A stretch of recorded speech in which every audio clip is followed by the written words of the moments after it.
இந்த இடத்திலே ஒரு சம்பவத்தை சொல்லி என்னுடைய உரையை துவங்க இருக்கின்றேன். உங்களெல்லாம் பார்க்கும்போது எனக்கு அது ஞாபகம் வருது. 2015ஆம் ஆண்டு ஜூலை மாதம் 17ஆம் தேதி மேதகு மனிதர் அப்துல் கலாம் அவர்களும் மாவட்ட ஆட்சித்தலைவரும் நானும் ஒரு விழாவை துவக்கி வைத்துவிட்டு மேடையில் வந்து அமர்ந்தோம். அப்பொழுதுதான் திரு அப்துல் கலாம் அவர்கள் குத்து விளக்கை ஏற்றி வைத்துவிட்டு அமர்ந்தார். கேள்வி நேரத்தின் போது ஒரு மாணவி எழுந்து இந்தியாவினுடைய மிகப்பெரிய பெருமை என்ன என்று ஒரு கேள்வியை எழுப்ப அப்துல் கலாம் அவர்கள் அடுத்த நொடி பதில் கூறினார், நான் இப்போது ஏற்றி வைத்தேனே குத்து விளக்கு, அது இந்துக்களினுடைய அடையாளம். அதை ஏற்றி வைத்த உபயோகித்தேனே மெழுகுவர்த்தி, அது கிறிஸ்தவர்களினுடைய அடையாளம்.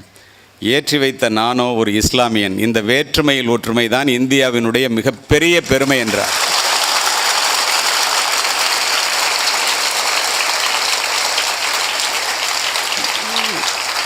இதை எதற்காக குறிப்பிடுகின்றேன் என்றால், இதைத்தான் பாரதி ஜாதி மதங்களை பாரோம் உயர் ஜென்மம் இத்தேசத்தில் எய்தினராயின் வேதியராயினும் ஒன்றே அல்ல வேறு குலத்தினராயினும் ஒன்றே என்றான். நம்முடைய சங்க இலக்கியங்களிலே ஜாதி இரண்டொழிய வேறில்லை சாற்றுங்கால் நீதி வழுவா நெறிமுறையில் இட்டார் பெரியார் இடாதார் இழிகுலத்தோர்ன்றான். செப்பு மொழி 18 சிந்தை மட்டும் ஒன்றுடையாள்னா. இதெல்லாம் ஏன் சொல்கிறேன்னா, இந்த பள்ளிக்கூடங்களை பார்க்கும்போது இந்த இடத்துல எனக்கு நினைவு வருகின்ற காரணம் என்ன என்று கேட்டீர்களே, ஆனால் நாம் அத்துணை பேரும் இந்த பள்ளிக்கூடங்களினுடைய சிறப்பையும் கல்வியினுடைய சிறப்பையும் முழுமையாக புரிந்து கொண்டோமா என்றால் இல்லை என்றே கூறுவேன்.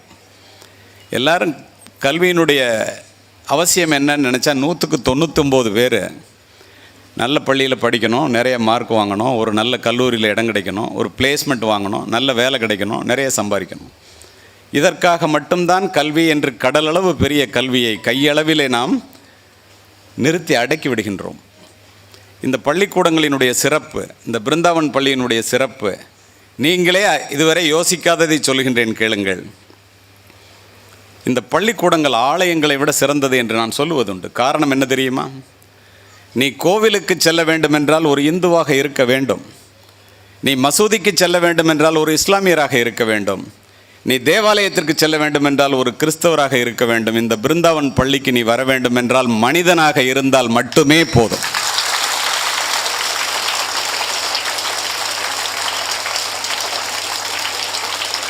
இந்த நல்லிணக்கத்தை, இந்த ஒற்றுமையை இன்னும் தாங்கி பிடிப்பவை இந்த கல்விக்கூடங்களே, பள்ளிக்கூடங்களும் கல்லூரிகளும் மட்டுமே.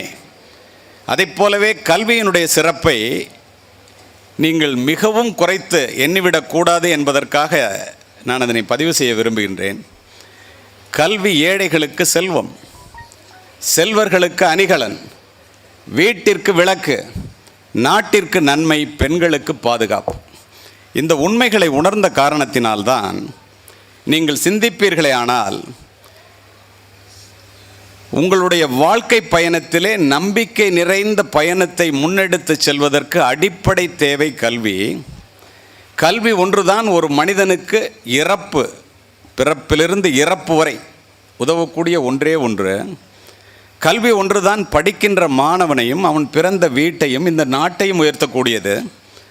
எவ்வளவு பெரிய கோடீஸ்வரனுக்கு நீ மகனாக பிறந்தாலும் மகளாக பிறந்தாலும் பணத்தையோ வீட்டையோ சொத்தையோ பெறுவதைப் போல எந்த கொம்பனாலும் பெற்றோர்களிடமிருந்து கல்வியையும் அறிவையும் சொத்தாக பெற முடியாது. அதுதான் கல்வியினுடைய மிகப்பெரிய சிறப்பு.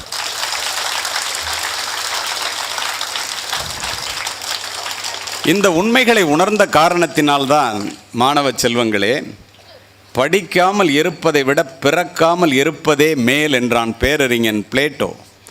அறியாமை என்பது வெட்கப்பட வேண்டிய ஒன்று. அறிந்து கொள்ள விருப்பமே இல்லாமை என்பது அதனை விட வெட்கக்கேடு என்று சொன்னவன் பெஞ்சமின் பிராங்க்லின் என்ற மிகப்பெரிய அறிவாளி. இந்த உலகையே மாற்றக்கூடிய ஒரு ஆயுதம் உண்டு. அந்த ஆயுதத்தினுடைய பெயர் கல்வி என்று சொன்னவர் நெல்சன் மண்டேலா. பெற்ற பிள்ளை கைவிட்டாலும் கற்ற கல்வி கைவிடாது சொன்னவர் மகாத்மா காந்தி. முதுமையை முன்னிட்டு முன்னதாக செய்து வைத்துக் கொள்கின்ற பாதுகாப்பு பணிகளிலேயே மிகவும் சிறந்தது கல்வி. சொன்னவன் மாமேதை அரிஸ்டாட்டில்.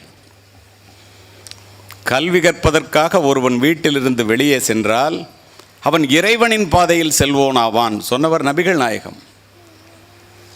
இதெல்லாம் ஏன் உங்கள்கிட்ட சொல்கிறேன்னா, ரஷ்ய புரட்சிக்கு பிறகு செஞ்சதுக்கத்திலே நின்று லெனின் உரையாற்றி கொண்டிருந்தான்.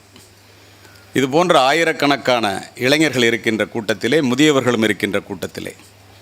அப்போது அவன் சொன்னான், அப்துல் கலாம் அவர்கள் உங்களை நம்பி சொன்னாரே 2020 இந்தியா வல்லரசாக மாறிவிடும் என்று. அதை போல அன்று லெனின் சொன்னான், இந்த ரஷ்யாவை உலக அரங்கிலே அமெரிக்காவை விட மிகப்பெரிய வல்லரசாக என்னால் மாற்றி காட்ட முடியும். அதற்கு இங்கே அமர்ந்திருப்பவர்களுக்கு அல்லது நிற்பவர்களுக்கு 3 கடமைகள் மட்டுமே உண்டு. அதை செஞ்சிங்கன்னா போதும், ரஷ்யாவை அமெரிக்காவை விட மிகப்பெரிய வல்லரசாக மாற்றுவேன் என்று அறைகூவல் விடுத்தான். ஒரு மாணவன் எழுந்து முதல் கடமை மாணவனுக்கு என்ன என்று கேட்டார், படியுங்கள்னா. ஒரு மாணவி எழுந்து இரண்டாவது கடமை பெண்களுக்கு என்ன என்று கேட்டால், படியுங்கள்னா. ஒரு முதியவர் எழுந்து மூன்றாவது கடமை முதியவர்களுக்கு என்ன என்று கேட்டார், படியுங்கள் என்றே சொன்னான். படியுங்கள் படியுங்கள் படியுங்கள் என்று முத்தரப்பினருக்கும் அன்று லெனின் முழங்கினானே, ஏன் தெரியுமா?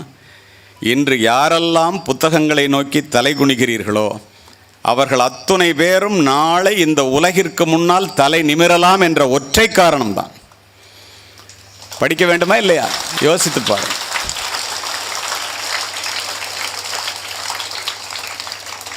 இந்த பள்ளியில் வந்ததுலேருந்து நான் பார்க்குறேன், எல்லோருமே தமிழ் நல்லா பேசுகிறீங்க, உள்ளபடியே மகிழ்ச்சி. பிழைப்பதற்காக எத்துணை மொழிகளை வேண்டுமானாலும் கற்றுக்கொள்ளுங்கள், தவறில்லை. ஆங்கிலம் அவசியம். நான் உலகம் முழுவதும் சென்று உரையாற்றுபவன். நூற்றுக்கணக்கான புத்தகங்களை ஆங்கிலத்திலும் தமிழிலும் உரையாற்றுவதற்காக படிப்பவன். ஆனால் ஒன்று சொல்லுகின்றேன் மாணவ செல்வங்களே, தமிழிலே சுருங்கச் சொல்லி விளங்க வைத்திருப்பதைப் போல நம்முடைய ஆத்திச்சூடி, கொன்றைவேந்தன், திருக்குறள் போன்ற நம்முடைய நூல்களுக்கு உரை எழுதியதைப் போலத்தான் மற்ற நூல்கள் அத்துணையும் இருக்கின்றனவே ஒழிய தமிழிலே இல்லாதது உலகத்திலே எந்த மொழியிலும் இல்லை என்பதை தயவு செய்து புரிந்து கொள்ளும்.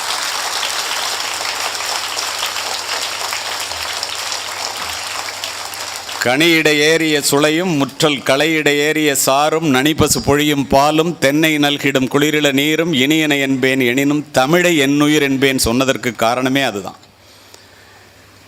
யாமறிந்த என்ன எப்படிலாம் நினச்சி பாருங்களேன். யாமறிந்த மொழிகளிலே தமிழ் மொழி போல் இனிதாவது எங்கும் காணோம். யாமறிந்த புலவரிலே கம்பனைப் போல் வள்ளுவனைப் போல் இளங்கோவைப் போல் பூமிதனில் யாங்கனுமே பிறந்ததில்லை. உண்மை, வெறும் புகழ்ச்சி இல்லை. சேமமுற வேண்டுமெனில் தமிழ் முழக்கம் தெருவெல்லாம் செழிக்கச் செய்வீர். தேமதுர தமிழோசை உலகமெல்லாம் பரவும் வகை செய்தல் வேண்டும். நாம் பாரதி. தமிழுக்கும் அமுதென்று பேர், அந்த தமிழின்பத் தமிழங்கள் உயிருக்கு நேர்னர் பாரதிதாசன். அவ்வை பாட்டியோ, பாலும் தெளிதேனும் பாகும் பருப்பும் இவை நாளும் கலந்துனக்கு தருவேன், துங்க கரிமுகத்து தூமணியே நீ எனக்கு சங்கத்தமிழ் 3 தா என்று கேட்டாள். சும்மா தமிழன் என்று சொல்லடா, தலை நிமிர்ந்து நில்லடான்னா ஒரு வார்த்தை அல்ல.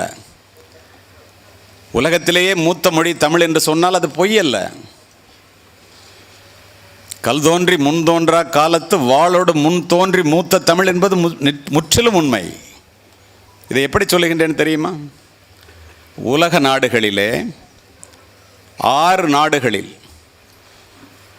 Malaysia, Singapore, Mauritius, Ceylon, Canada, Australia, உலகத்தில் எந்த மொழிகளுக்கும் இல்லாத தமிழ் மொழியினுடைய சிறப்பு உலக நாடுகளிலே 6 நாடுகளில், மற்ற நாடுகளில் அரசு அங்கீகரிக்கப்பட்ட மொழியாக இருப்பது நம்முடைய தாய் தமிழ் மட்டுமே என்பதை இந்த இடத்திலே தெரிந்து கொள்ளுங்கள்.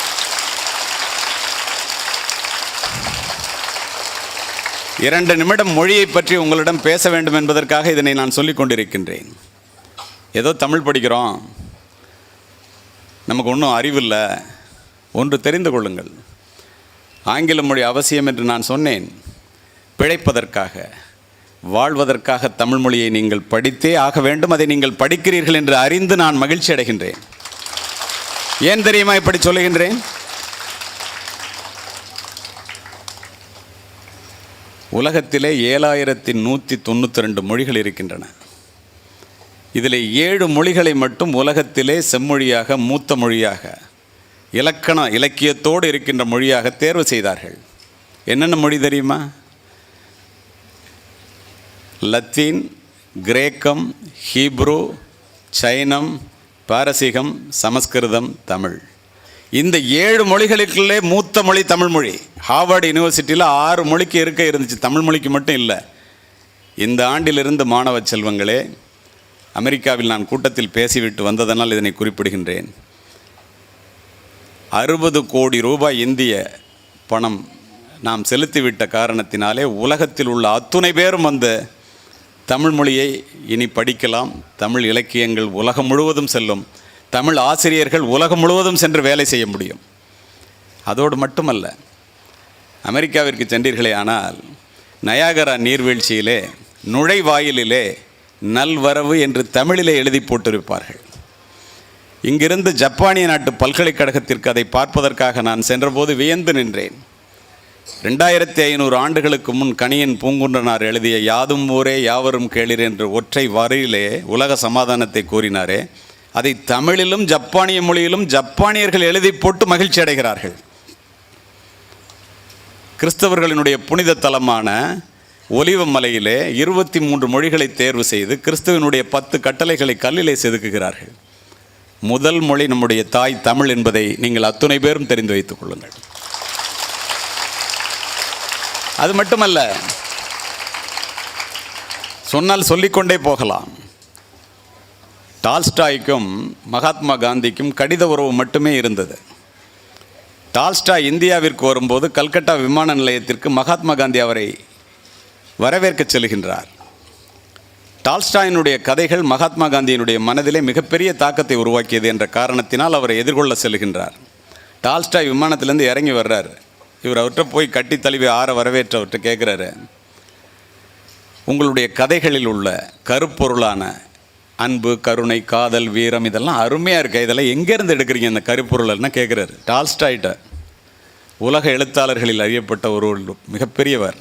அவர் சொல்கிறாரு, இந்தியாவினுடைய தென்கோடியிலே உள்ள தமிழகத்திலே உள்ள தெய்வப்புலவர் திருவள்ளுவர் எழுதிய திருக்குறளிலிருந்து தானையா அத்தனையும் எடுக்கிறேன் என்று கூறினார். அப்போது மகாத்மா சொன்னார், திருக்குறளை படிப்பதற்காக வேணும் நான் தமிழனாக பிறக்கவில்லையே என்று வருந்துகிறேன் என்று கூறினார். அப்படிப்பட்ட மொழிக்கு சொந்தக்காரர்கள் நீங்கள். பாரத நாடு பழம்பெரும் நாடு, நீரதன் புதல்வர் என்ற நினைவகற்றாதீர் என்ற மிகப்பெரிய நாட்டிற்கு, பாரம்பரிய பழக்கமுள்ள ஒரு நாட்டிற்கு சொந்தக்காரர்கள் நீங்கள். இப்படிப்பட்ட நீங்கள் இந்த தமிழ் மொழியிலே இந்த கல்வியினுடைய கடலளவு பெரிய கல்வியை எப்படியெல்லாம் சொல்லியிருக்கின்றார்கள் என்பதை ஆசிரியர்களும் பெற்றோர்களும் அறிந்து கொண்டு பிள்ளைகளுக்கு சொன்னால், பணம் சம்பாதிப்பதற்காக மட்டுமல்ல கல்வி, அதில் 1000 அர்த்தங்கள் அந்த கல்வி கற்பதிலே இருக்கிறது என்பதை அவர்களும் புரிந்து கொண்டு படிப்பார்கள் என்பதற்காக நான் பின்வருவனவற்றை பதிவு செய்கின்றேன். ஓதாமல் ஒரு நாளும் இருக்க வேண்டாம். உலக நீதி. ஒரு நாள் கூட படிக்காமல் இருக்காது. இளமையில் கல். சின்ன வயசுலே படிச்சிரு. ஆத்திச்சூடி. கல்வி கரையில் கற்பவர் நாள் சில நாலடியார். உங்களுக்கு பொருள் சொல்ல வேண்டிய அவசியம் இல்லை. கற்றது கைமண்ணளவு கல்லாதது உலகளவு ஔவையார். என்னும் எழுத்தும் கண்ணெனத்தகும் கைப்பொருள் தன்னில் மெய்ப்பொருள் கல்வி கொன்றைவேந்தன். கற்கை நன்றே கற்கை நன்றே பிச்சை புகினும் கற்கை நன்றே சொன்னவன் அதிவீர ராமபாண்டிய மன்னன் நருந்தொகல. பிச்சை எடுத்தாவது படிடாங்க. ஏன் இத்துணை பேர் இந்த பள்ளியில் இங்கே அமர்ந்திருக்கின்றீர்களே, இதற்கு என்ன காரணம் என்று நீங்கள் எல்லாம் நினைத்து கொண்டிருக்கிறீர்கள் என்று எனக்கு தெரியாது. உங்களுடைய அறிவா, திறமையா, மதிப்பெண்களா, அவையெல்லாம் 2ஆம் பட்சம். ஒற்றை காரணம் என்ன தெரியுமா? வரப்பிலும் வயலிலும், மழையிலும் பனியிலும், அலுவலகத்திலும் வீட்டிலும் கோடிக்கணக்கான பிள்ளைகளுக்கு பெற்றோர்கள் சரியாக அமையாத காரணத்தினால் பள்ளியிலும் கல்லூரியிலும் காலெடுத்து வைக்க முடியாமல் இருக்கின்ற காலகட்டத்திலே முதுகெலும்பொடிய பாடுபடுகின்ற தந்தையையும் முழுவயிறு காணாமல் உங்களை வளர்த்தெடுக்கின்ற தாயையும் நீங்கள் பெற்றிருக்கின்ற காரணத்தினால் இந்த பள்ளியிலே படிக்கின்றீர்கள் என்பதை முதலிலே மனதிலே பதிய வைத்துக் கொள்ளுங்கள்.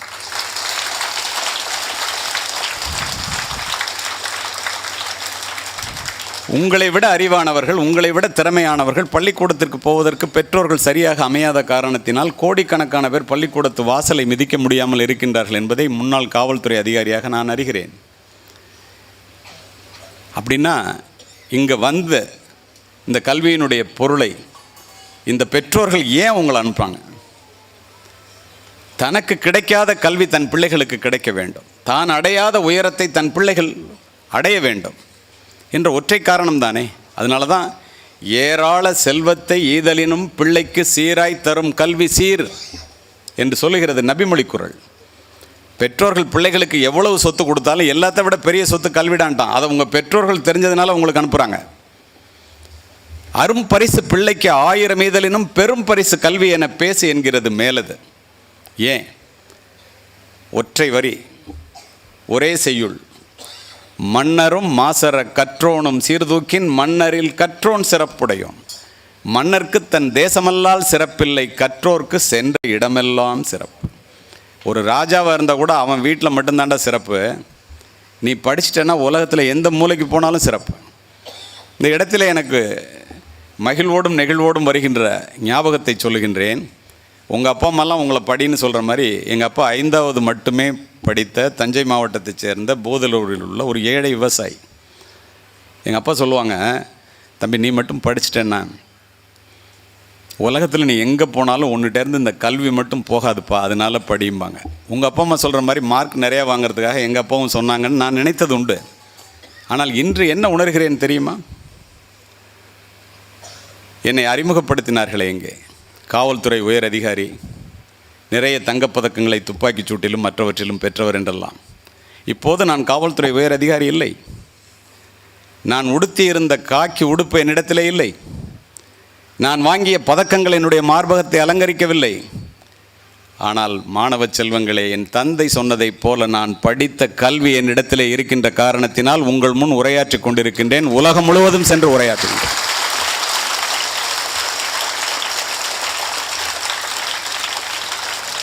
அப்பா அம்மா சொல்கிறது எவ்வளோ உண்மைன்னு பாருங்கள்.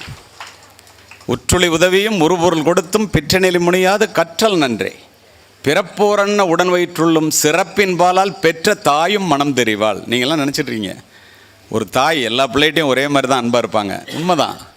ஆனால் நல்லா படிக்கிற பிள்ளைகிட்ட ஒரு அன்பை அதிகமாக தாய் மனசில் வச்சுருப்பாளாம். அதுக்காக படிடாங்கிறான். ஒரு குடி பிறந்த பல்லோருளும் மூத்தோன் வருக வெண்ணாதவருள் அறிவுடையோனார் அரசும் செல்லும். அரசன் கூட மூத்தவனை வாடான்னு சொல்லாமல் அறிவுள்ள பிள்ளைகிட்ட தான் அரசாட்சியை கொடுப்பானான்.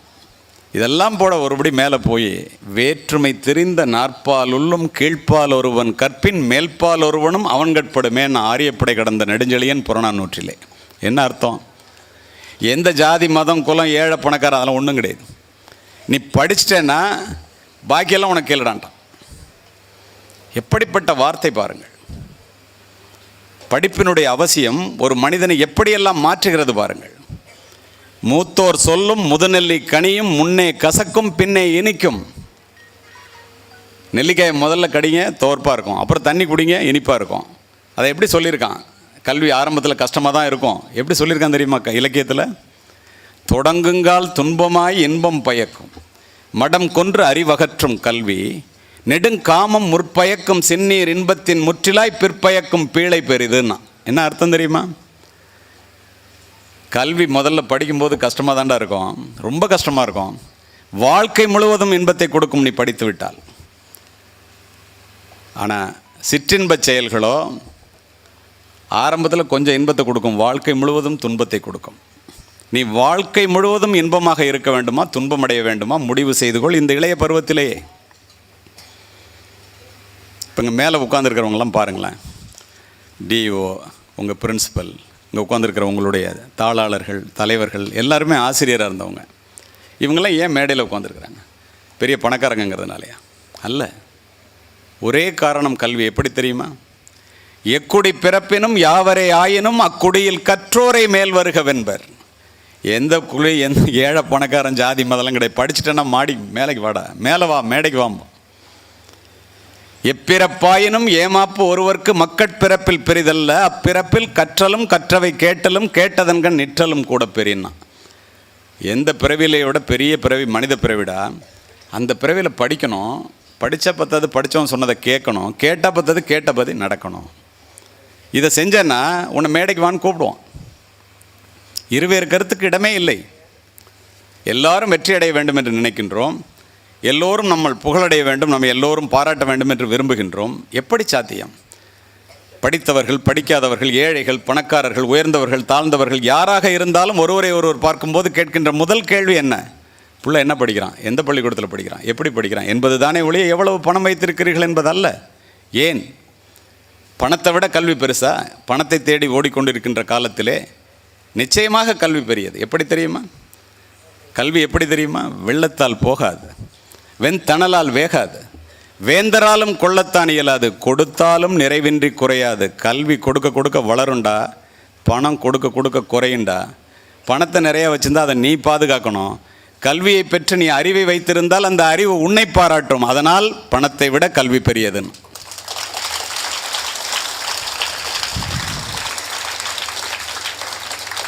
பரவாயில்ல, நல்ல உள்வாங்கி புரிஞ்சுக்கிறீங்க, உள்ளபடியே மகிழ்ச்சி. இதெல்லாம் விட ஒருபடி மேலே போய் நான் உங்களுக்கு சொல்கிறேன். இத்துணை குடும்பத்தில் இருந்து உங்களுடைய இத்துணை மணி நேரத்தை நான் எடுத்துக்கொள்கின்றேன். நம்மெல்லாம் இங்கே இருக்கிறவங்க பூரா விவசாயிகள் அல்லது மத்தியதர குடும்பத்தை, ஏழை குடும்பத்தை சேர்ந்த பிள்ளைகள். உங்களைப் போல் நானும் ஏழை குடும்பத்திலிருந்து அரசு பள்ளியிலே, அரசு கல்லூரியிலே படித்து வந்தவன் என்ற காரணத்தினால் அந்த அருமை தெரியும், பெருமை தெரியும் என்பதனால் இதனை கூறுகின்றேன். ஏன்னா ஏழை பிள்ளையாக இருந்துட்டு வந்தால் பெருமைன்னு சொல்கிறாரேன்னு நீங்கள் நினைக்கலாம். அதுதான் பெருமை. எப்படி தெரியுமா? பணக்காரர்களுடைய மாளிகையிலே பிறக்கின்ற பிள்ளைகளினுடைய கால்களை கூட தாங்குவதற்கு தோள்கள் காத்திருக்கின்றன. டாடா, பிர்லா, அம்பானி, இங்கே இருக்கிறவங்களாம் யாரும் பணக்காரங்க கிடையாது. அவன் வீடு கட்டணுன்னா 1000 கோடியில் கட்டுவான். எத்தனை சைஃபர் நமக்கு தெரியாது. அவன் வீட்டில் ஒரு பிள்ளை பிறந்துச்சுன்னா அது படிக்குதோ இல்லைன்னு நம்ம படிக்கணும். ஏன் தெரியுமா? அந்த பிள்ளையை தூக்கி தோளில் வச்சுக்க 4 பேர் இருப்பான் வேலைக்காரன். நம்மை போன்ற ஏழை குடும்பத்தில் பிறக்கின்ற பிள்ளைகளினுடைய தோள்களுக்கோ சுமைகள் காத்திருக்கின்றன. பணக்காரர்களுடைய மாளிகையிலே பிள்ளை பிறக்கும் போதே ஏசி வசதியுடன் பயணச்சீட்டு பதிவு செய்யப்பட்டிருக்கிறது. நம்மை போன்ற ஏழை குடும்பத்திலே பயணத்திற்கு பணமே இருப்பதில்லை. பணக்காரர்களுடைய மாளிகையிலே பிள்ளைகள் வளர்ந்தே பிறக்கிறார்கள். நம்மை போன்ற கிராமப்புறத்திலே ஏழைகளினுடைய குடிசையிலே பிள்ளைகள் பிறந்துதான் வளர்கிறார்கள். ஆனால் ஒன்று தெரிந்து கொள்ளுங்கள் மாணவ செல்வங்களே, ஏன் பெருமை என்று சொன்னேன் தெரியுமா? பணக்காரர்களுடைய மாளிகையிலே வளர்ந்தே பிறப்பது வாரிசுரிமை. நம்மை போன்ற ஏழை குடிசையிலே பிறந்து வளர்வதே பிறப்பின் பெருமை என்பதை மனதிலே பதிவு வைத்துக் கொள்ளுங்கள். அதுதான் பெருமை. பணக்கார பிள்ளைகள் மகாலட்சுமியால், பணத்தால் பிறரை ஆளும்போது, நம்மை போன்ற ஏழை பிள்ளைகள் சரஸ்வதியால், கல்வியால் மட்டுமே பிறரை ஆள முடியும். அரியாசனத்தில் இருப்பவர்களிடம் சரியாசனம் தருவது கல்வி மட்டுமே. நானும் மாவட்ட ஆட்சித்தலைவரும் மாவட்டத்தையும் இந்த மாநிலத்திலையும் ஆட்சி செய்தவங்க எப்படி? பணத்தை வைத்து கொண்டா? நாங்கள் படித்த கல்வியை வைத்து கொண்டு தானே. 2 பேரும் ஏழை குடும்பத்திலேருந்து வந்தவங்க. எப்படி? அரசு பள்ளியிலே, அரசு கல்லூரியிலே இதைவிட ஏழ்மையான சூழ்நிலையிலிருந்து படித்த எங்களால் அப்படி வர முடிகிறது என்றால், இப்படிப்பட்ட பிருந்தாவன் பள்ளியிலே சிபிஎஸ்சி சிலபஸ்லாம் வச்சுருக்கீங்க, இதிலெல்லாம் படித்து மேலே வர முடியல அப்படின்னா யாருடைய தவறு? சிந்தித்து பாருங்கள். அதெல்லாம் மீறி அடுத்து படிக்கலைன்னா என்ன ஆகும்? கல்வி இல்லாமையே அனைத்து துன்பங்களுக்கும் ஆணிவேர். கல்வி இல்லாததால் அறிவை இழந்தோம், அறிவு இல்லாததால் சொத்தை இழந்தோம், சொத்து இல்லாததால் வேலை இழந்தோம், வேலை இல்லாததால் ஏழைகளானோம். பட்டுக்கோட்டை கல்யாண சுந்தரம் உங்கள் ஊரில் பிறந்த ஒரு அழகாக சொல்லுவார். என்ன சொல்லுவார் தெரியுமா? கையெழுத்து போடக்கூட கல்வி அறிவு இல்லாமல் உங்கள் கட்டை விரல் முத்திரையில் கதைகளெல்லாம் நடக்குது அப்படிம்பார். நம்ம மூதாதையர்லாம் கட்டை விரல் மட்டும்தான். அவங்க தனக்கு கிடைக்காத கல்வி உங்களுக்கு கிடைக்கணும்னு உங்கள் அப்பா அம்மாவை கொஞ்சம் படிக்க வச்சாங்க. உங்கள் அப்பா அம்மா உங்களை நல்ல ஸ்கூலில் சேர்த்து இன்னும் படிக்க வைக்கிறாங்க. நீங்கள் உங்கள் பிள்ளைங்களை இன்னும் ப்ரொஃபஷனல் கோர்ஸ்ன்னு சேர்த்து தலைமுறை மாற்றத்தை உண்டாக்கிவிடும். அதைத்தான் வள்ளுவர் சொல்லுவார், ஒருமைக்கண் தான் கற்ற கல்வி எழுமையும் ஏமாப்பு உடைத்து. ஒரு பிறவியில் நீ படிச்சிட்டேன்னா 7 பிறவி நல்லா இருக்குண்டாங்கிறார். அதை விட ஜீவா அழகாக சொல்லுவார், படிக்கலைன்னா என்ன ஆகும்னு. தொழிலாளர்களுக்காக உழைத்து உழைத்து இறந்தே போனவர். காலுக்கு செருப்பும் இல்லை படிக்கலைன்னா, கால் வயிற்று கூழும் இல்லை, பாலுக்கு உழைத்தோமடா பசையற்று போனோமடா. உடல் உழைப்பை மட்டுமே நம்பி மாடாய் உழைத்து ஓடாய் தேய்ந்து ரோடு தார் போடுறாங்க பாருங்க, டேபிள் துடைக்கிறாங்கல்ல, மெக்கானிக் கடையில் வேலை செய்கிறாங்கல்ல, படிக்கலைன்னா அதில் ஒருத்தராக நீளம் ஆகிடுவாங்கிறான். பாரதி இன்னும் அழகாக சொல்கிறாரு, கால் வயிற்று கஞ்சியிலார், இதன் காரணம் என்னதுன்னா அறிவும் இல்லார். கால் வயிற்று கூட கஞ்சி இல்லை, இந்த முட்டா பசங்களுக்கு படிக்கலைங்கிறது தான் காரணம், அதை கூட தெரியலையே, சொன்னாலும் புரியலையே அப்படின்னு வருத்தப்படுவார். 6 மாதத்திற்கு முன்னால் அமெரிக்காவிலே டல்லஸ் மாநாட்டிலே 5000 உலகத்தமிழர்களுக்கு உலகத்தமிழ் மாநாட்டிலே உரையாற்றுவதற்காக நான் சென்றிருந்த போது ஒரு வீட்டில் தங்கியிருந்தேன். காரணத்தோடு பதிவு செய்கின்றேன். தமிழ்நாட்டில் படிச்சுட்டு அமெரிக்காவில் போய் அங்கே மேற்படிப்பு முடித்து அங்கே என்ஜினியராக வேலை பார்க்குறான். அவன் வீட்டை பார்த்தா எஸ்பி பங்களாவை விட பெருசாக இருந்துச்சு. ஏன் தம்பி இந்த வீடு சொந்த வீடா இல்லை வாடகை வீடான்னு கேட்டேன். சொந்த வீடு சார். இந்த வீடு என்ன விலைன்னு கேட்டேன். இந்தியன் கரன்சிக்கு 24 கோடினா. தஞ்சை மாவட்டத்திலிருந்து சென்றவன், வேறு எங்கிருந்தும் இல்லை, காரணத்தோடு பதிவு செய்கின்றேன். இந்த கார் எவ்வளோன்னு கேட்டேன். பிஎம்டபிள்யூ காரு சார், 1,75,00,000னா. உன் சம்பளம் என்னன்னு கேட்டேன். 1 கோடின்னா. வருஷத்துக்கான இல்லை சார், மாதத்துக்குண்ணா. நான் கேட்டேன், இப்போ உங்களுக்கு எதுக்கு இதை சொல்கிறேன்னு தெரியுமா? எல்லாம் படிச்சுட்டு நிறைய பேர் வேலை இல்லாமல் இருக்காங்களே, இவர் படித்தா உலகத்திலே பெரிய ஆள்னு சொல்கிறாரு என்ற எண்ணம் உங்களுக்கு வந்துவிடக்கூடாது. படிப்பு என்றால் எது படிப்பு என்பதை நீங்கள் புரிந்து கொள்ள வேண்டும். அவன் சொன்னான், நான் கேட்டேன், எங்கள் ஊரில் என்ஜினியர்லாம் இருக்கான், 10,000 ரூபா சம்பளத்துக்கு ரோட்டில் நிற்கிறான், நீனும் என்ஜினியர் தான் படிச்சிருக்கேன், ஆனால் 1 கோடி ரூபா ஒரு மாதம் சம்பாதிக்கிறியே, எப்படி பண்ணேன்? சார் நான் அங்கே யூஜி படித்தேன், இங்கே பிஜி படித்தேன், பிஹெச்டி முடித்தேன், எம்எஸ் முடித்தேன். In India, you are producing only engineering graduates. In America, here they are producing engineers. புரிகிற மாதிரி சொல்லுண்ணே. 70 சப்ஜெக்ட் இருந்துச்சுன்னா 35 சப்ஜெக்டில் அரியர்ஸ் வச்சு 3 வருஷம் ஒவ்வொரு சப்ஜெக்டாக எழுதி ஒரு சர்டிஃபிகேட்டை மட்டும் வாங்கிட்டு ஒரு என்ஜினியரிங் கிராஜுவேட்னு சொல்லிட்டு வெளியில் வர்றான் சார் இந்தியாவில். இங்கே படிக்கிறவன் என்ஜினியர் முடிச்சுட்டு வெளியில் வரும்போது உலகத்தில் பெரிய கட்டடத்தை எப்படி கட்டலாம், உலகத்தில் பெரிய பாலத்தை எப்படி கட்டலான்னு படித்து தெளிவாக புரிஞ்சுக்கிட்டு வெளியில் வர்றான். இவன்லாம் என்ஜினியர் சார், நம்மளாம் என்ஜினியரிங் கிராஜுவேட் தான் சார். எவ்வளவு உண்மை பாருங்கள். இப்போ இங்கே படித்தாங்களே 3000 பேர் இருக்கீங்க, இதில் 3 பேர் 4 பேரை மட்டும் படிக்கிறாங்க. 500க்கு 498 வாங்கினுச்சு, 400க்கு 398 வாங்கினுச்சு. எல்லோரும் ஒரே பள்ளியிலே தானே படிக்கின்றீர்கள். ஏன் உங்களால் முடியவில்லை? காரணத்தை சொல்கின்றேன் கேளுங்கள். இப்படி படிக்காமல் வர்றதுனால முழுமையான படிப்பு என்பதை என்ன என்று நாம் அறியாமல் ஏதோ படிக்க தெரிஞ்சால் போதும், ஒரு டிகிரி முடித்தா போதும், ஒரு 40% வாங்கிட்டு வெளியில் வந்தால் போதும்னா ரோட்டில் தான் நிற்கணும். படித்தவன் என்று சொல்லிக்கொள்வதற்கு அருகதை கிடையாது. ஏன் அப்படி சொல்கிறேன்னு தெரியுமா? அவன் சொன்னோன்னே எனக்கு ஞாபகம் வந்துச்சு. நம்ம தமிழில் காண மயிலாட கண்டிருந்த வான்கோழி தானும் அதுவாக பாவித்து தானுந்தன் பொல்லா சிறகை விரி தாடினார் போலாம் கல்லாதான் கற்ற கவியுமா. என்ன அர்த்தம்? ஒரு மயில் தோகை விரித்து ஆடுவதை பார்த்துவிட்டு ஒரு வான்கோழியும் நானும் மயில் மாதிரி ஆடுவேன் என்று தோகையை விரித்தால் எவ்வளவு அசிங்கமாக கேவலமாக இருக்குமோ, மயிலை போல அல்லாமல் 200க்கு 200 மார்க் வாங்கி நல்லா படித்து நல்ல அறிவுபூர்வமாக பாடத்தை புரிந்து கொண்டு படித்து வாழ்க்கையிலே முன்னேறுபவர்களை பார்த்து நானும் தான் படிச்சிருக்கேன், டிகிரி 40 மார்க் வாங்கி பாஸ் பண்ணியிருக்கேன் அப்படின்னு சொன்னால் நீ வான்கோழி, அது மயிலுங்கிறான். நீ மயிலாக இருக்கணுமா வான்கோழியாக இருக்கணுமா முடிவு பண்ணி. 80% of the engineering graduates are unemployable. 90% of the arts graduates are untrainableங்கிறான். இந்தியாவிலேருந்து வர்றவங்கள நான் இந்தியாவை குறைத்து மதிப்பிடவில்லை. ஆனால் நீங்கள் என்ன செய்கின்றீர்கள்? அவங்கள கேட்டால் காலேஜ்லேயும் பல்கலைக்கழகத்திலையும் நான் உரையாற்றும் போது பள்ளிக்கூடத்துலேருந்து சரியாக வரல சாருங்கிறேன். ஏன் இந்த மாற்றம்? எல்லோருக்கும் ஒரே கல்வி, சிலபஸ்லாம் மாற்றிட்டாங்க. நாளைக்கு பள்ளி கல்வித்துறை ஏற்பாடு செய்கின்ற ஒரு மிகப்பெரிய விழாவிலே பள்ளி கல்வித்துறை அமைச்சர் உட்பட, பள்ளி கல்வித்துறை செயலாளர்கள் உட்பட அரசு பள்ளி மாணவர்கள் 10 லட்சம் பேர் கேட்பதற்காக என்னுடைய உரையை அந்த இடத்திலே பதிவு செய்கின்றார்கள். அதை நான் இந்த இடத்திலே அங்கு என்ன பேச இருக்கின்றேனோ அதை உங்களுக்கு சொல்ல வேண்டும் என்பதற்காக நான் இதனை குறிப்பிடுகின்றேன். எல்லாருமே நல்லா படித்தா. இதில் அந்த ஆனுவல் ரிப்போர்ட்டை பார்த்தேன் நான். உங்களுடைய உதவி தலைமை ஆசிரியை எழுதும்போதே அழகாக எழுதியிருந்தாங்க. எண்ணரும் தமிழ்நாட்டின் கண் எல்லோரும் கல்வி கற்று பன்னரும் கலைஞானத்தால் பராக்கிரமத்தால் உன்னத இமயமலை போல் ஓங்கிடும் கீர்த்தி எய்தி இன்புற்றார் என மற்றோர் இயம்பிட கேட்டிடல் என்னாலோ சொன்னவர் பாரதிதாசன்.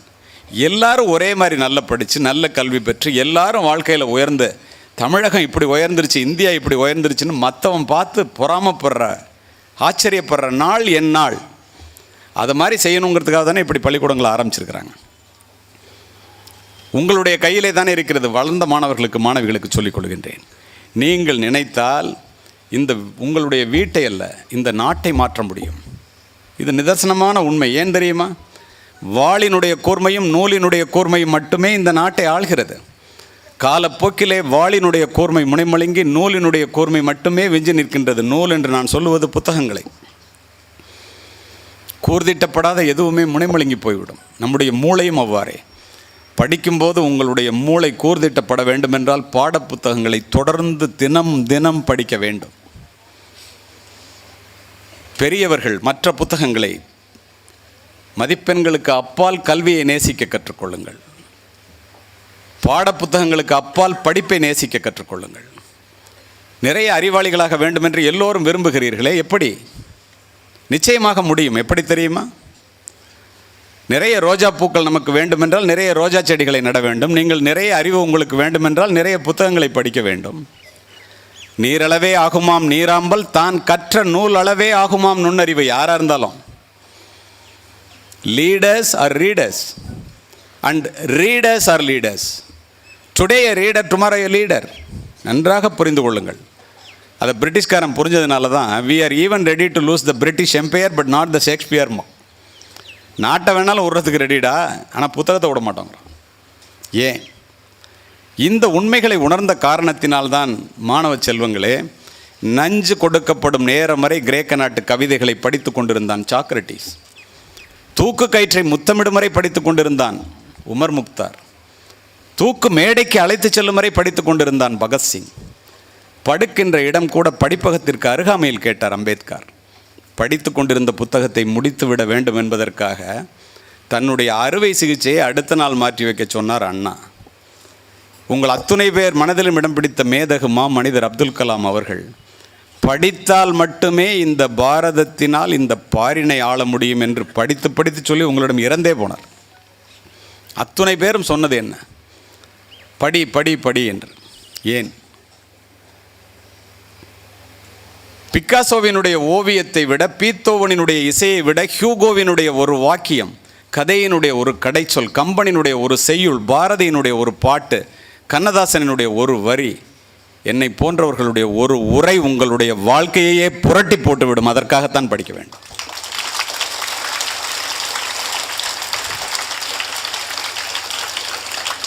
கற்றோர் அறிவுரையை காதார கேளுங்கள், உற்றிடும் நெஞ்சினில் உயர்வுன்னா. ஒன்று நீ படி, இல்லைன்னா படித்தவன் சொல்கிறத கேளு. கண்ணதாசன் சொல்லுவார், 100 புத்தகங்களை படிச்சுட்டு 1 மணி நேரம் நான் பேசுகிறேன், நீ புத்தகத்தையும் படிக்க மாட்டேங்கிற, நான் சொன்னதையும் கேட்க மாட்டேங்கிறேன்னு. ஆனால் இங்கே நல்லா கேட்குறீங்க. இந்த இடத்துல மாக்கியவல்லியினுடைய ஒற்றை புத்தகம்தான் ஒரு டால்ஸ்டாயை உருவாக்கியது. டால்ஸ்டாயினுடைய ஒரு புத்தகம்தான் மகாத்மா காந்திக்கு அகிம்சையை கற்றுக் கொடுத்தது. இன்னா செய்தாரை ஒருத்தல் இவர் நாண நன்னயம் செய்து விடல். அவர் நாண நன்னயம் செய்து விடல் ஏன் சொன்னார்? நமக்கு தீங்கு செய்தவனை கூட நல்லது சரி. பைபிள்லேயே அதுதானே இருக்கு. எல்லோருமே ஒற்றை வார்த்தையிலே தானே நிற்கின்றார்கள், அன்பு என்ற ஒரு வார்த்தையிலே. அது மட்டுமா? மகாத்மாவினுடைய ஒரு சத்திய சோதனை புத்தகம்தான் ஒரு மார்ட்டின் லூதர் கிங்கை உருவாக்கியது. மார்ட்டின் லூதர் கிங் மகாத்மாவை நேரில் சந்தித்ததில்லை. எட்டர்னல் வெலாசிட்டி என்ற ஒற்றை புத்தகம் தான் அப்துல் கலாம் அவர்களை அணுவிஞ்ஞானியாக்கியது. லக்ஷ்மணசாமி முதலியார்னு ஒரு வைஸ் சான்சலர் இருந்தார். சென்னை மாவட்டம் ஒன்றிணைந்த மாவட்டமாக இருக்கும்போது vice chancellor. MIT Madras institute of டெக்னாலஜியில் அப்துல் கலாம் அவர்கள் படிக்கும்போது அவரே சொன்னதை உங்கள்கிட்ட சொல்கிறேன். சென்ட் ஜோசப் கல்லூரிக்கு 150வது ஆண்டு விழான்னு நினைக்கிறேன், 100வது ஆண்டு விழாவோ ஏதோ 150 தெரியல. நானும் மாவட்ட ஆட்சித்தலைவர் இருக்கும்போது வந்தார். நான் கேட்டேன் அவர்கிட்ட, எப்படி சார் ராமநாதபுரத்துலேருந்து ஜனாதிபதி மாளிகை வரைக்கும் அது எஸ்பி சார் வாங்கன்னு அழைச்சிட்டு போய் அவர் தங்கியிருந்த ரூமெல்லாம் அறையெல்லாம் காமிச்சிட்டு அவர் சொன்னார், எம்ஐடியில் படிக்கும்போது நான் பெஸ்ட்டு ஸ்டூடெண்ட் அவார்டு வாங்கினேன். அந்த பெஸ்ட்டு ஸ்டூடெண்ட் அவார்டை லக்ஷ்மணசாமி முதலியார் கையெழுத்து போட்டு துணைவேந்தர் கொடுத்தாரு. ராமேஸ்வரத்தில் புயல், இப்போ இங்கே கஜா புயல் வந்த மாதிரி எங்கள் அப்பா அம்மாலாம் உயிரோடு இருக்காங்களான்னு தெரில. போய் பார்க்குறதுக்கு பணம் இல்லை, ஃபோனெல்லாம் இப்போ செல்ஃபோன்லாம் கிடையாது. 60 ரூபா பணம் தேவைப்பட்டுச்சு. அவரே சொன்னதை சொல்கிறேன். இந்த புத்தகத்தை எடுத்துகிட்டு மூர் மார்க்கெட்டுக்கு போனேன். அப்போ மூர் மார்க்கெட் இருந்துச்சு. அங்கே போய் 600 ரூபா புத்தகத்தை 60 ரூபா கொடுங்கன்னு கேட்டாங்க. புத்தக கடைக்காரர் நல்ல ஒரு பொருள் இருக்குது பார்த்துட்டு, ஏன் புது புத்தகம் இன்னும் அந்த ஸ்மெல்லு கூட மாறாமல் இருக்குது, வாடை அடிக்குது, நீ நல்ல பையனாக இருக்க, லக்ஷ்மணசாமி முதலியார் கையெழுத்து போட்டு பெஸ்ட்டு ஸ்டூடெண்ட் கொடுத்துருக்காரு, இதை வந்து விற்கிற அப்படி. எங்கள் அப்பா அம்மா உயிரோடு இருக்காங்களான்னு தெரில, புயல் அடிக்குது, போய் பார்க்குறதுக்கு பணம் வேணும்னு கேட்டிருக்காரு. அவன் என்ன சொல்கிறான், நான் 60 ரூபா தர்றேன், நீ போய் பாரு, திரும்ப 60 ரூபாயை கொண்டு வந்து கூட, நீ நல்ல பையனாக தெரியுற, இந்த புத்தகத்தை ஒன்றுகிட்ட கொடுத்துட்றேங்கிற. போய் அப்பாவை பார்க்குறாரு. அப்பா அழுகிறாரு, இவ்வளோ கஷ்டப்பட்டு இருந்தியாடான்னு. இன்னொரு 70 ரூபா கொடுக்குறாரு பணம். 10 ரூபா செலவுக்கு வச்சுட்டு 60 ரூபாய் வந்து அந்த புத்தகத்தை வாங்குறதுக்கு திரும்ப போகிறார். அவன் கரெக்டாக பணத்தை வாங்கிட்டு புக்கை கொடுக்குறான். இந்த புத்தகம் நம்மளை விட்டு போனது திரும்ப வரலேன்னு அந்த வெலாசிட்டிங்கிற புத்தகத்தை இரவு முழுவதும் படிக்கின்றார்.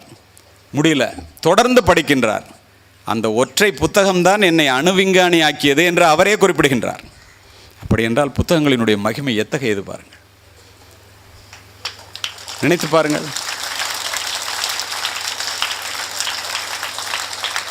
சும்மா படின்னா பாடத்தை படிக்கிறதுனா நிறைய படிங்கன்னு நான் சொல்லிகிட்டே இருக்கேன் உங்கள்கிட்ட. கல்வி சாலையில் பேசுவதனால் சமீபத்தில் 2018ஆம் ஆண்டு நீட் தேர்வில் இந்தியாவிலேயே முதலாவதாக வந்த கல்பனா குமாரி என்ற பீகாரை சேர்ந்த மாணவி 720 மார்க்குக்கு 697 மார்க் வாங்கி இந்தியாவில் நீட் தேர்வில் முதலாக வந்த மாணவியையும், ஜேஇன்னு இங்கே படித்தாங்கல்ல, மெயினில் நிறைய பேர் பாஸ் பண்ணியிருக்கீங்கன்னு மகிழ்ச்சி. ஜேஇ அட்வான்ஸ்னு ஒன்று இருக்குது, மெயின் பாஸ் பண்ணுறவங்க அதுக்கு போகலாம், அதிலிருந்து தான் ஐஐடி போக முடியும். இதெல்லாம் தெரிஞ்சுக்குங்க. 360 மார்க்குக்கு 337 மார்க் வாங்கின அபினவ் கோயல் என்ற ஹரியானாவை சேர்ந்த மாணவனையும் நானும் ஒரு மாவட்ட ஆட்சித்தலைவரும் ஒரே நேரத்தில் பார்க்கக்கூடிய வாய்ப்பு கிடச்சிச்சு. நான் அந்த பையன்கிட்ட கேட்டேன், எப்போ இந்தியாவில் ஃபஸ்ட்டு வந்த? அந்த பொண்ணு நின்றுட்டுருக்கு. நீ எப்படிம்மா நீட்டில் இந்தியாவில் ஃபஸ்ட்டு வந்த? எய்ம்ஸில் போய் கூப்பிட்றான், எய்ம்ஸ் மெடிக்கல் காலேஜில் வந்து சேர்னு கூப்பிட்றான். நான் யோசிச்சுட்டு சொல்கிறேங்குது அந்த பொண்ணு. நல்லா புரிஞ்சுங்க. ஆச்சரியமாக கேட்டோன்னா 2 பேரும் ஒரே வார்த்தையிலே பதில் சொன்னார்கள் பாருங்கள். சார், 3 வருஷமாக 10th +2 வரைக்கும் ஒரு நாளைக்கு 10 மணி நேரம் படிச்சிருக்கேன் சார். 10 மணி நேரம்.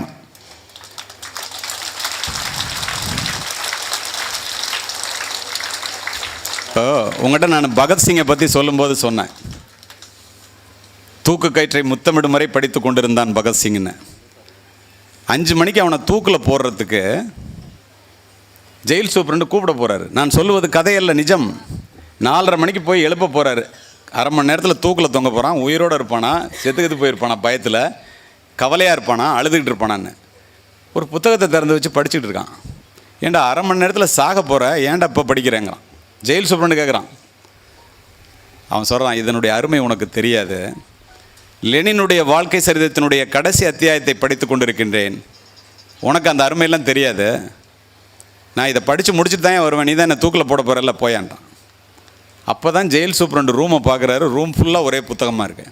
ஏன்டா எல்லா புத்தகத்தையும் நீ படிச்சிட்டியான்னு கேட்குறாரு. வியப்பா. அவங்க சொல்கிறான், எந்த புத்தகத்தை வேண்டுமானாலும் எடுத்துக்கொள், எந்த பக்கத்தை வேண்டுமானாலும் புரட்டிக்கொள், என்ன கேள்வி வேண்டுமானாலும் கேட்டுப்பார்.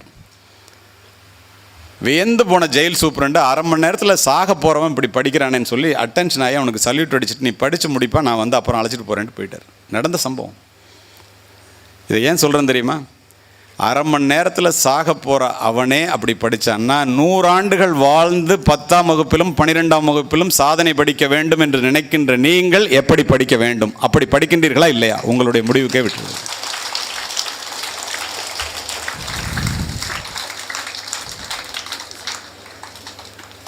டயோஜனிஸ் அப்படின்னு சொல்லி ஒரு பெரிய ஞானி அலெக்சாண்டர் வாழ்ந்த காலத்தில் இருந்தான். உலகத்தை ஜெயித்த மாவீரன் மகா அலெக்சாண்டர் இராணுவ உடையோடு மாசிடோனியா பட்டணத்தினுடைய அரண்மனை வாசலிலே நின்று கொண்டிருக்கின்றான். மக்கள்லாம் சாரியாக போகிறாங்க. தன்னை பார்க்க வர்றாங்கன்ட்டு உடையை சரி பண்ணுறான். ஒருத்தன் கூட இவனை பார்க்கல, நேராக போகிறான். எங்கடா போகிறான்னு கேட்குறான். ஒரு பெரிய ஞானி இருக்கார் டயோஜனிஸ்னு, அவரை பார்க்க போகிறாங்க. என் நாட்டில் எனக்கு தெரியாமல் யாரா ஞானிங்கிறான். இல்லை சார், அவர் எப்போ பார்த்தாலும் படிச்சுக்கிட்டே இருப்பாருன்னு அவரை போய் அழைச்சிட்டு வராங்க. தளபதி போகிறான் குதிரை எடுத்துகிட்டு. இப்படி ஆயிரக்கணக்கான பேர் உட்கார்ந்துருக்க.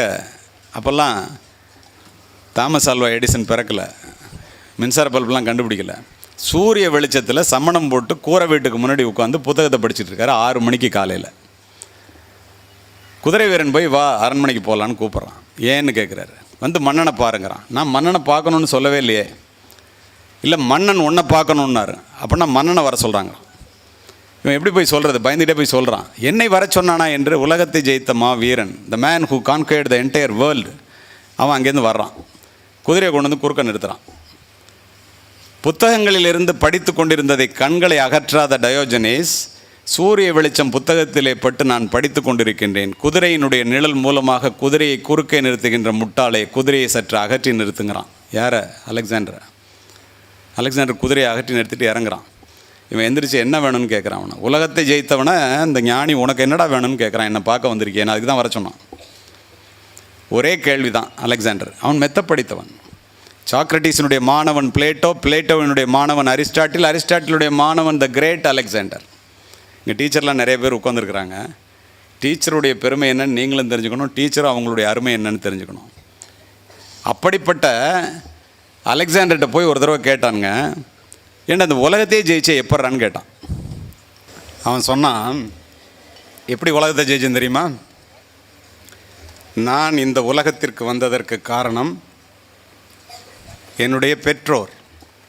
இந்த உலகம் என்னிடம் வந்ததற்கு காரணம் என்னுடைய ஆசிரியர் அரிஸ்டாட்டில் என்று கூறினான்.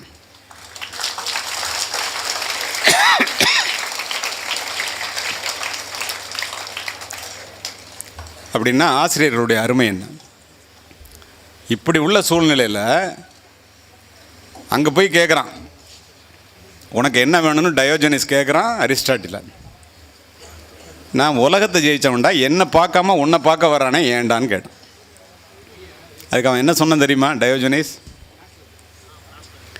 நீ உன்னுடைய வாளின் கூர்மையினால் இந்த மண்ணை வென்றவனடா, நான் என்னுடைய நூலின் கூர்மையினால் என்னையே வென்றவனடா. மண்ணை வென்ற உன்னை விடுத்து மனிதனையே வென்ற என்னை பார்க்க வருகிறார்கள்.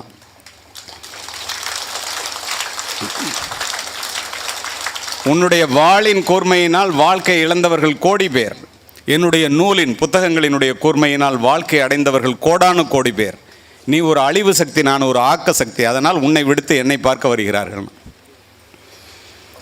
இந்த படிப்பை பற்றியும் கல்வியை பற்றியும் உங்கள்கிட்ட இவ்வளோ சொன்னதுக்கு காரணம், எதற்காக படிக்க வேண்டும் என்பதை நீங்கள் அடிப்படையை புரிந்து கொள்ள வேண்டும் என்பதற்காக. சரி, வாழ்க்கையில் எப்படி முன்னுக்கு வர்றது?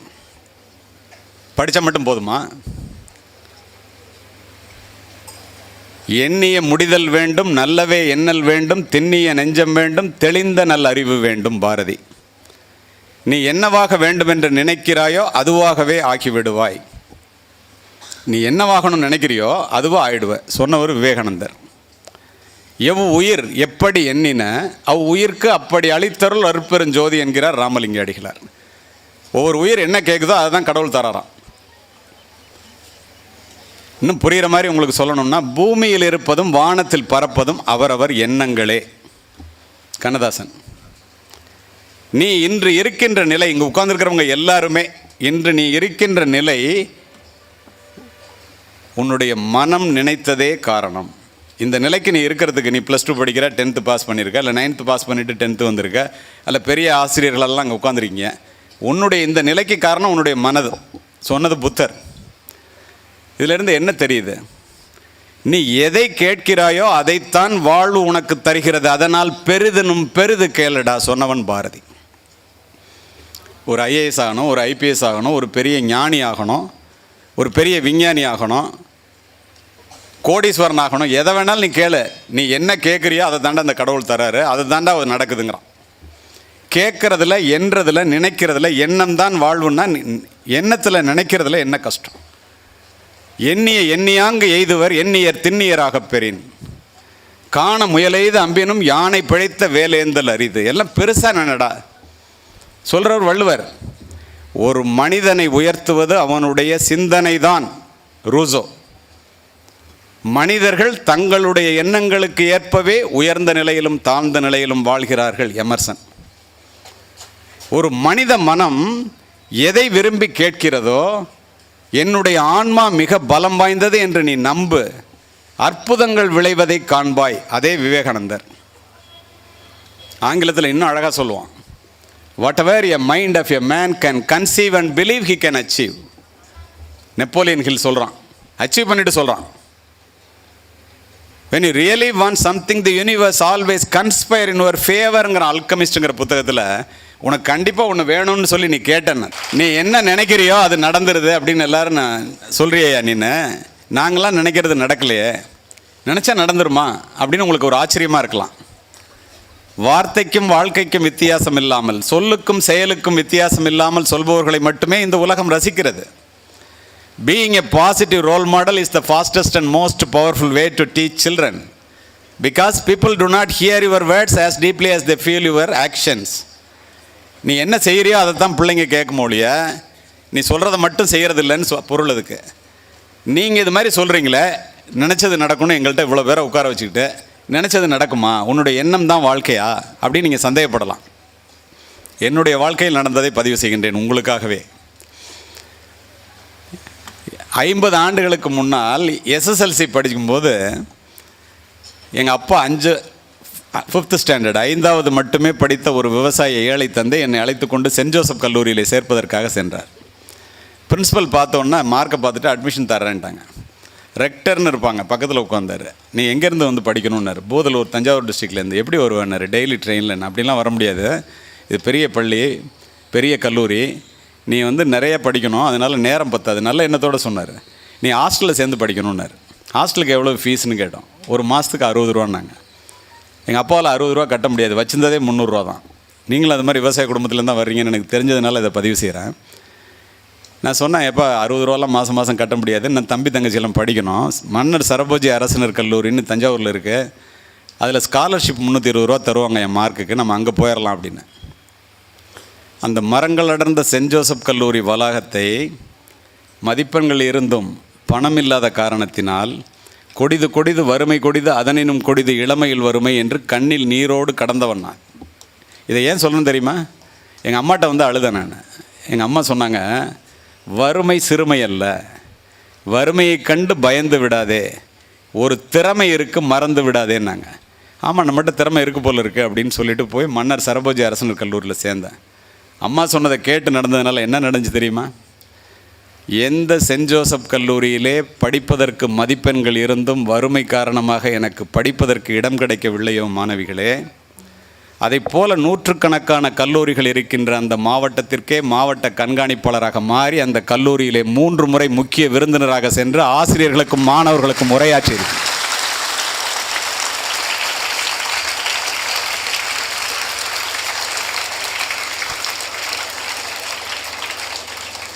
இதை ஏன் உங்கள்கிட்ட சொல்கிறேன் தெரியுமா? ஒருபோதும் வறுமையை கண்டு பயந்து விடாதீர்கள். என்ன பெரிய ஆலமரம் ஒரு விதையில் தானே துவங்கியது, என்ன பெரிய சமுத்திரம் ஒரு துளியில் தானே துவங்கியது, என்ன பெரிய காவியம் ஒரு எழுத்தில் தானே துவங்கியது. நினைத்து பாருங்கள். எங்கள் அப்பா என்னை அழைச்சிட்டு சென்ட் ஜோசப் காலேஜ்லேருந்து நேராக தஞ்சாவூர் வர்றோம். மெடிக்கல் காலேஜ் உங்களுக்கு தெரியும், மெடிக்கல் காலேஜ் பக்கத்தில் வந்து கார் நின்றுச்சு, பஸ்ஸு. எங்கள் அப்பா சொன்னாங்க, இதுலேயே அப்பா படிக்க போகிறேன்னாங்க. பில்டிங் பெருசாக இருக்கிறத பார்த்துட்டு இங்கேயும் ஃபீஸ் நிறையா கேட்டாங்கன்னா என்ன பண்ணுறதுன்ட்டு. இல்லைப்பா, இது மெடிக்கல் காலேஜ், முந்திரி தோப்பு அப்போ நிறையா இருக்கும், குறுக்க நடந்து போனால் சரபோஜி கல்லூரி, அங்கே படித்தா 320 ரூபா ஸ்காலர்ஷிப் கிடைக்கும்பான்னு. எங்கள் அப்பாவுக்கு என்னை டாக்டர் ஆக்கணும்னு ஆசை. காரணத்தோடு பதிவு செய்கின்றேன். இங்கே படிக்கும்போது சொன்னாங்க, இவர் ஒரு மருத்துவமனை வச்சுருக்காரு, இவங்க வீட்டில் 4 டாக்டர். அதுக்கு நான் காரணம் இல்லை, யார் காரணம்னு தெரிஞ்சுங்க. பெற்றோர்கள் இருந்தால் பெற்றோர்களும், ஆசிரியர்கள் உங்களுடைய குழந்தைகளுக்கும், பிள்ளைகள் நீங்களும் வறுமையின் காரணமாக பிள்ளைகளிடம் ஏற்படுத்துகின்ற தாக்கம், பெற்றோர்களால் ஏற்படுத்தப்படுகின்ற தாக்கம் மிகப்பெரியது. அதுக்கு விலையே கிடையாது. உன்னை தான் டாக்டர் ஆக்க முடியலப்பா எங்கள் அப்பா, நீ இங்கேயே நின்று இந்த மெடிக்கல் காலேஜ் செவுத்தையாவது தொட்டு பார்த்துட்டு வர்றேன் அப்படின்னு போய் தொட்டு பார்த்துட்டு அழுதுகிட்டே வந்தாங்க. ஆடி போய்விட்டேன். ஒரு ஏழை விவசாயிக்கு மருத்துவ படிப்பின் மீது பிள்ளையை மருத்துவராக்க வேண்டும் என்று இப்படி ஒரு ஆசையா? உங்கள் அப்பாவுக்கெல்லாம் அந்த மாதிரி தான் ஆசை, உங்கள் அம்மாவுக்கெல்லாம் அப்படி தான் ஆசை. இதை நினைத்து கொண்டே சரபோஜி கல்லூரிக்கு போனவன் நான். என்ன நடந்தது தெரியுமா? என் தந்தை அன்று வடித்த கண்ணீரை நானும் என்னுடைய மனைவியும் என்னுடைய பிள்ளைகளிடம் சொல்லி சொல்லி வளர்த்த காரணத்தினால், பிள்ளைகளும் படித்த காரணத்தினால் இன்று என்னுடைய வீட்டிலே முதுகலை முடித்த 4 மருத்துவர்கள், நான் ஒரு மருத்துவமனைக்கு சொந்தக்காரன். அத்துணைக்கும் காரணம் என் ஏழை தந்தை அன்று என்னுடைய மனதிலே உண்டாக்கிய தாக்கம், என் பிள்ளைகள் அதை கேட்டு படித்தது. நீங்கள் அப்படி படிக்க வேண்டும் என்பதற்காக இதையெல்லாம் சொல்லி கொண்டிருக்கின்றேன். இதெல்லாம் ரைடியா, என்ன ஆகணும்னு நினச்சியோ அது நடந்துச்சா? நடக்கும்னு சொல்கிறியே. நான் என்னுடைய ஆசை காக்கி உடை அணிந்த காவல்துறை அதிகாரியாக வேண்டும் என்பது. என்னை விட ஏழ்மையான குடும்பத்திலிருந்து வந்த உங்களை போன்ற நண்பர்களை போன்ற ஒருவன் எனக்கு நண்பன். என்னை விட ஏழ்மையான குடும்பம், அப்போ எப்படி இருக்கும்போது அவனுடைய நோக்கம் என்ன என்று எனக்கு தெரியாது. தஞ்சாவூரில் ரயில்வே ஸ்டேஷனில் இறங்கி மன்னர் சரபோஜி அரசலர் கல்லூரிக்கு 2 பேரும் நடந்தே போவோம். போகிற வழியில் எஸ்பி பங்களாவும் கலெக்டர் பங்களாவும் இருக்கும். உங்களுக்கு நிறைய பேருக்கு தெரிஞ்சிருக்கும். லேடிஸ் ஆர்ட்ஸ் காலேஜுக்கு போகிறதுக்கு முன்னால் பார்த்தீங்கன்னா ஒரு எஸ்பி பங்களா இருக்கும், ஒரு கலெக்டர் பங்களா இருக்கும். என்னுடைய நண்பனினுடைய நோக்கம் என்ன என்று எனக்கு தெரியாது. எப்போ பார்த்தாலும் ஒரு ஹிண்டு பேப்பரை வச்சுட்டு ஒரு லைன் விடாமல் படிப்பான். கல்லூரி நேரம் போக எப்போ பார்த்தாலும் நூலகத்திலே உட்காந்துருப்பான். என்னுடைய நோக்கம் காக்கி உடை அணிந்த காவல்துறை உயர் அதிகாரியாக மாற வேண்டும் என்பது. தினம் அந்த எஸ்பி பங்களாவை நின்று பார்ப்பேன். என்னடா ஒரு எஸ்பிக்கு இவ்வளோ பெரிய பங்களாவா? இந்த ஆளை பார்த்தா ரவுடியெல்லாம் ஓடுறான். வருகின்ற வழிகளிலெல்லாம் வணக்கங்கள் குவிந்து விடுகிறது. இவர் சொல்கிறத எல்லாரும் கேட்குறாங்க. ஏழை எளிய மக்களுக்கு நிறைய நல்லது செய்ய முடியுது. நம்மளாம் ஏழையாக இருக்கிறோமே, இந்த மாதிரி ஒரு அதிகாரி ஆக முடியுமா அப்படின்னு நினச்சி பார்ப்பேன். தினம் நின்றுட்டு இருக்கும்போது ஒரு நாள் பெரிய மீசை வச்சுட்டு காக்கி உடை அணிந்து சிவப்பு விளக்கு சுழலை 1111 ஒரு அம்பாசிடர் காரில் 1968ஆம் ஆண்டு என்று நினைக்கின்றேன், ஒருங்கிணைந்த தஞ்சை மாவட்டத்தினுடைய மாவட்ட கண்காணிப்பாளராக வால்டர் தேவாரம், டிஜிபி, இப்போ ரிட்டையர்ட் ஆகிட்டார், அவர் இருந்த நாள் காரில் வெளியில் வந்தார். எங்கள் 2 பேரையும் பார்த்தோன்னா காரை நிறுத்தினார். கதையல்ல, நிஜம். தினம் பார்க்குறேன் 2 பேரும் இங்கேயே நிற்கிறியடா, காலேஜுக்கே போகிறது இல்லையான்னு கேட்டார். உங்களை மாதிரி ஆகணும்னா என்ன பண்ணணும்னு கேட்டேன். கதவை திறந்துட்டு கீழே இறங்கினார். 2 பேரும் பயந்துகிட்டே நின்னோம். நீ போய் ரைஃபிள் கிளப்பில் சேரு, நீ போய் என்சிசியில் சேரு, கல்லூரி நேரம் போக மைதானத்திலே செலவு பண்ணுன்னு முதல்ல என்ன ஒரு தட்டு தட்டி கொடுத்துட்டு போயிட்டார். அவன் நூலகத்திலே உட்காந்துருப்பான், நான் மைதானத்திலே உட்காந்துருப்பேன். படிப்பு முடிஞ்சு சர்வீஸ் கமிஷன் வச்சு 2 பேரும் போனோம். எனக்கு கிடச்சிருச்சு, அவனுக்கு கிடைக்கல. கிரவுண்டில் நான் அதிகமாக இருக்கேன், அவன் ரிட்டன் டெஸ்ட்டில் அதிகமாக இருக்கேன். நான் சொன்னேன், ஏன்டா எப்போ பார்த்தாலும் புத்தகத்தையே கட்டி அழுதுட்டு இருந்தியே, நீ இப்படி வந்திருக்கலாமே. இப்போ உங்கள்கிட்ட புத்தகத்தை பற்றி எவ்வளோ சொன்னேன், ஏன் சொன்னேன்னு தெரிஞ்சுக்குவீங்க பின்னாடி. ட்ரைனிங் போயிட்டேன். பயிற்சி முடித்து விட்டு சிறப்பு பதவி உயர்வெல்லாம் பெற்று எந்த எஸ்பி பங்களாவை பார்த்து கொண்டு நாட்டுப்புறத்து ஏழை சிறுவனாக கல்லூரிக்கு சென்றேனோ அதே எஸ்பி பங்களாவிலே அந்த மாவட்டத்தினுடைய கண்காணிப்பாளராக சிவப்பு விளக்கு சுழல என்னுடைய தாயுடன் குடிபுகுந்தவன் நான்.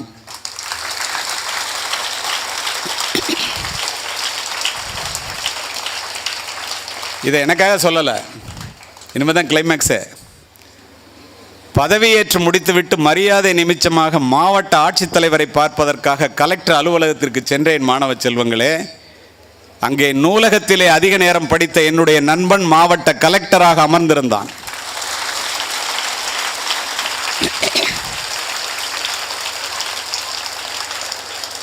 இப்படி ஒரு ஏழ்மையான குடும்பத்திலிருந்து வந்து என்னால் ஒரு எஸ்பியாகவும் அவனால் ஒரு என்னை விட ஏழ்மையான குடும்பத்திலேருந்து வந்து கலெக்டராகவும் ஆக முடியுதுன்னா உங்களாலெல்லாம் ஆக முடியுமா முடியாதா? என்னமே வாழ்வு என்று சொன்னேனே, அது உண்மையா இல்லையா? நீங்களே முடிவு செய்து கொள்ளுங்கள். மனித மனதினுடைய வலிமை மிக பெரியது. அந்த வலிமையை உணராத காரணத்தினால் நம் எல்லைக்கோட்டை நாமே சுருக்கிக் கொள்கின்றோம். நீ உன்னுடைய மனதை கட்டுப்படுத்து, இல்லாவிட்டால் உன் மனம் உன்னை கட்டுப்படுத்திவிடும்.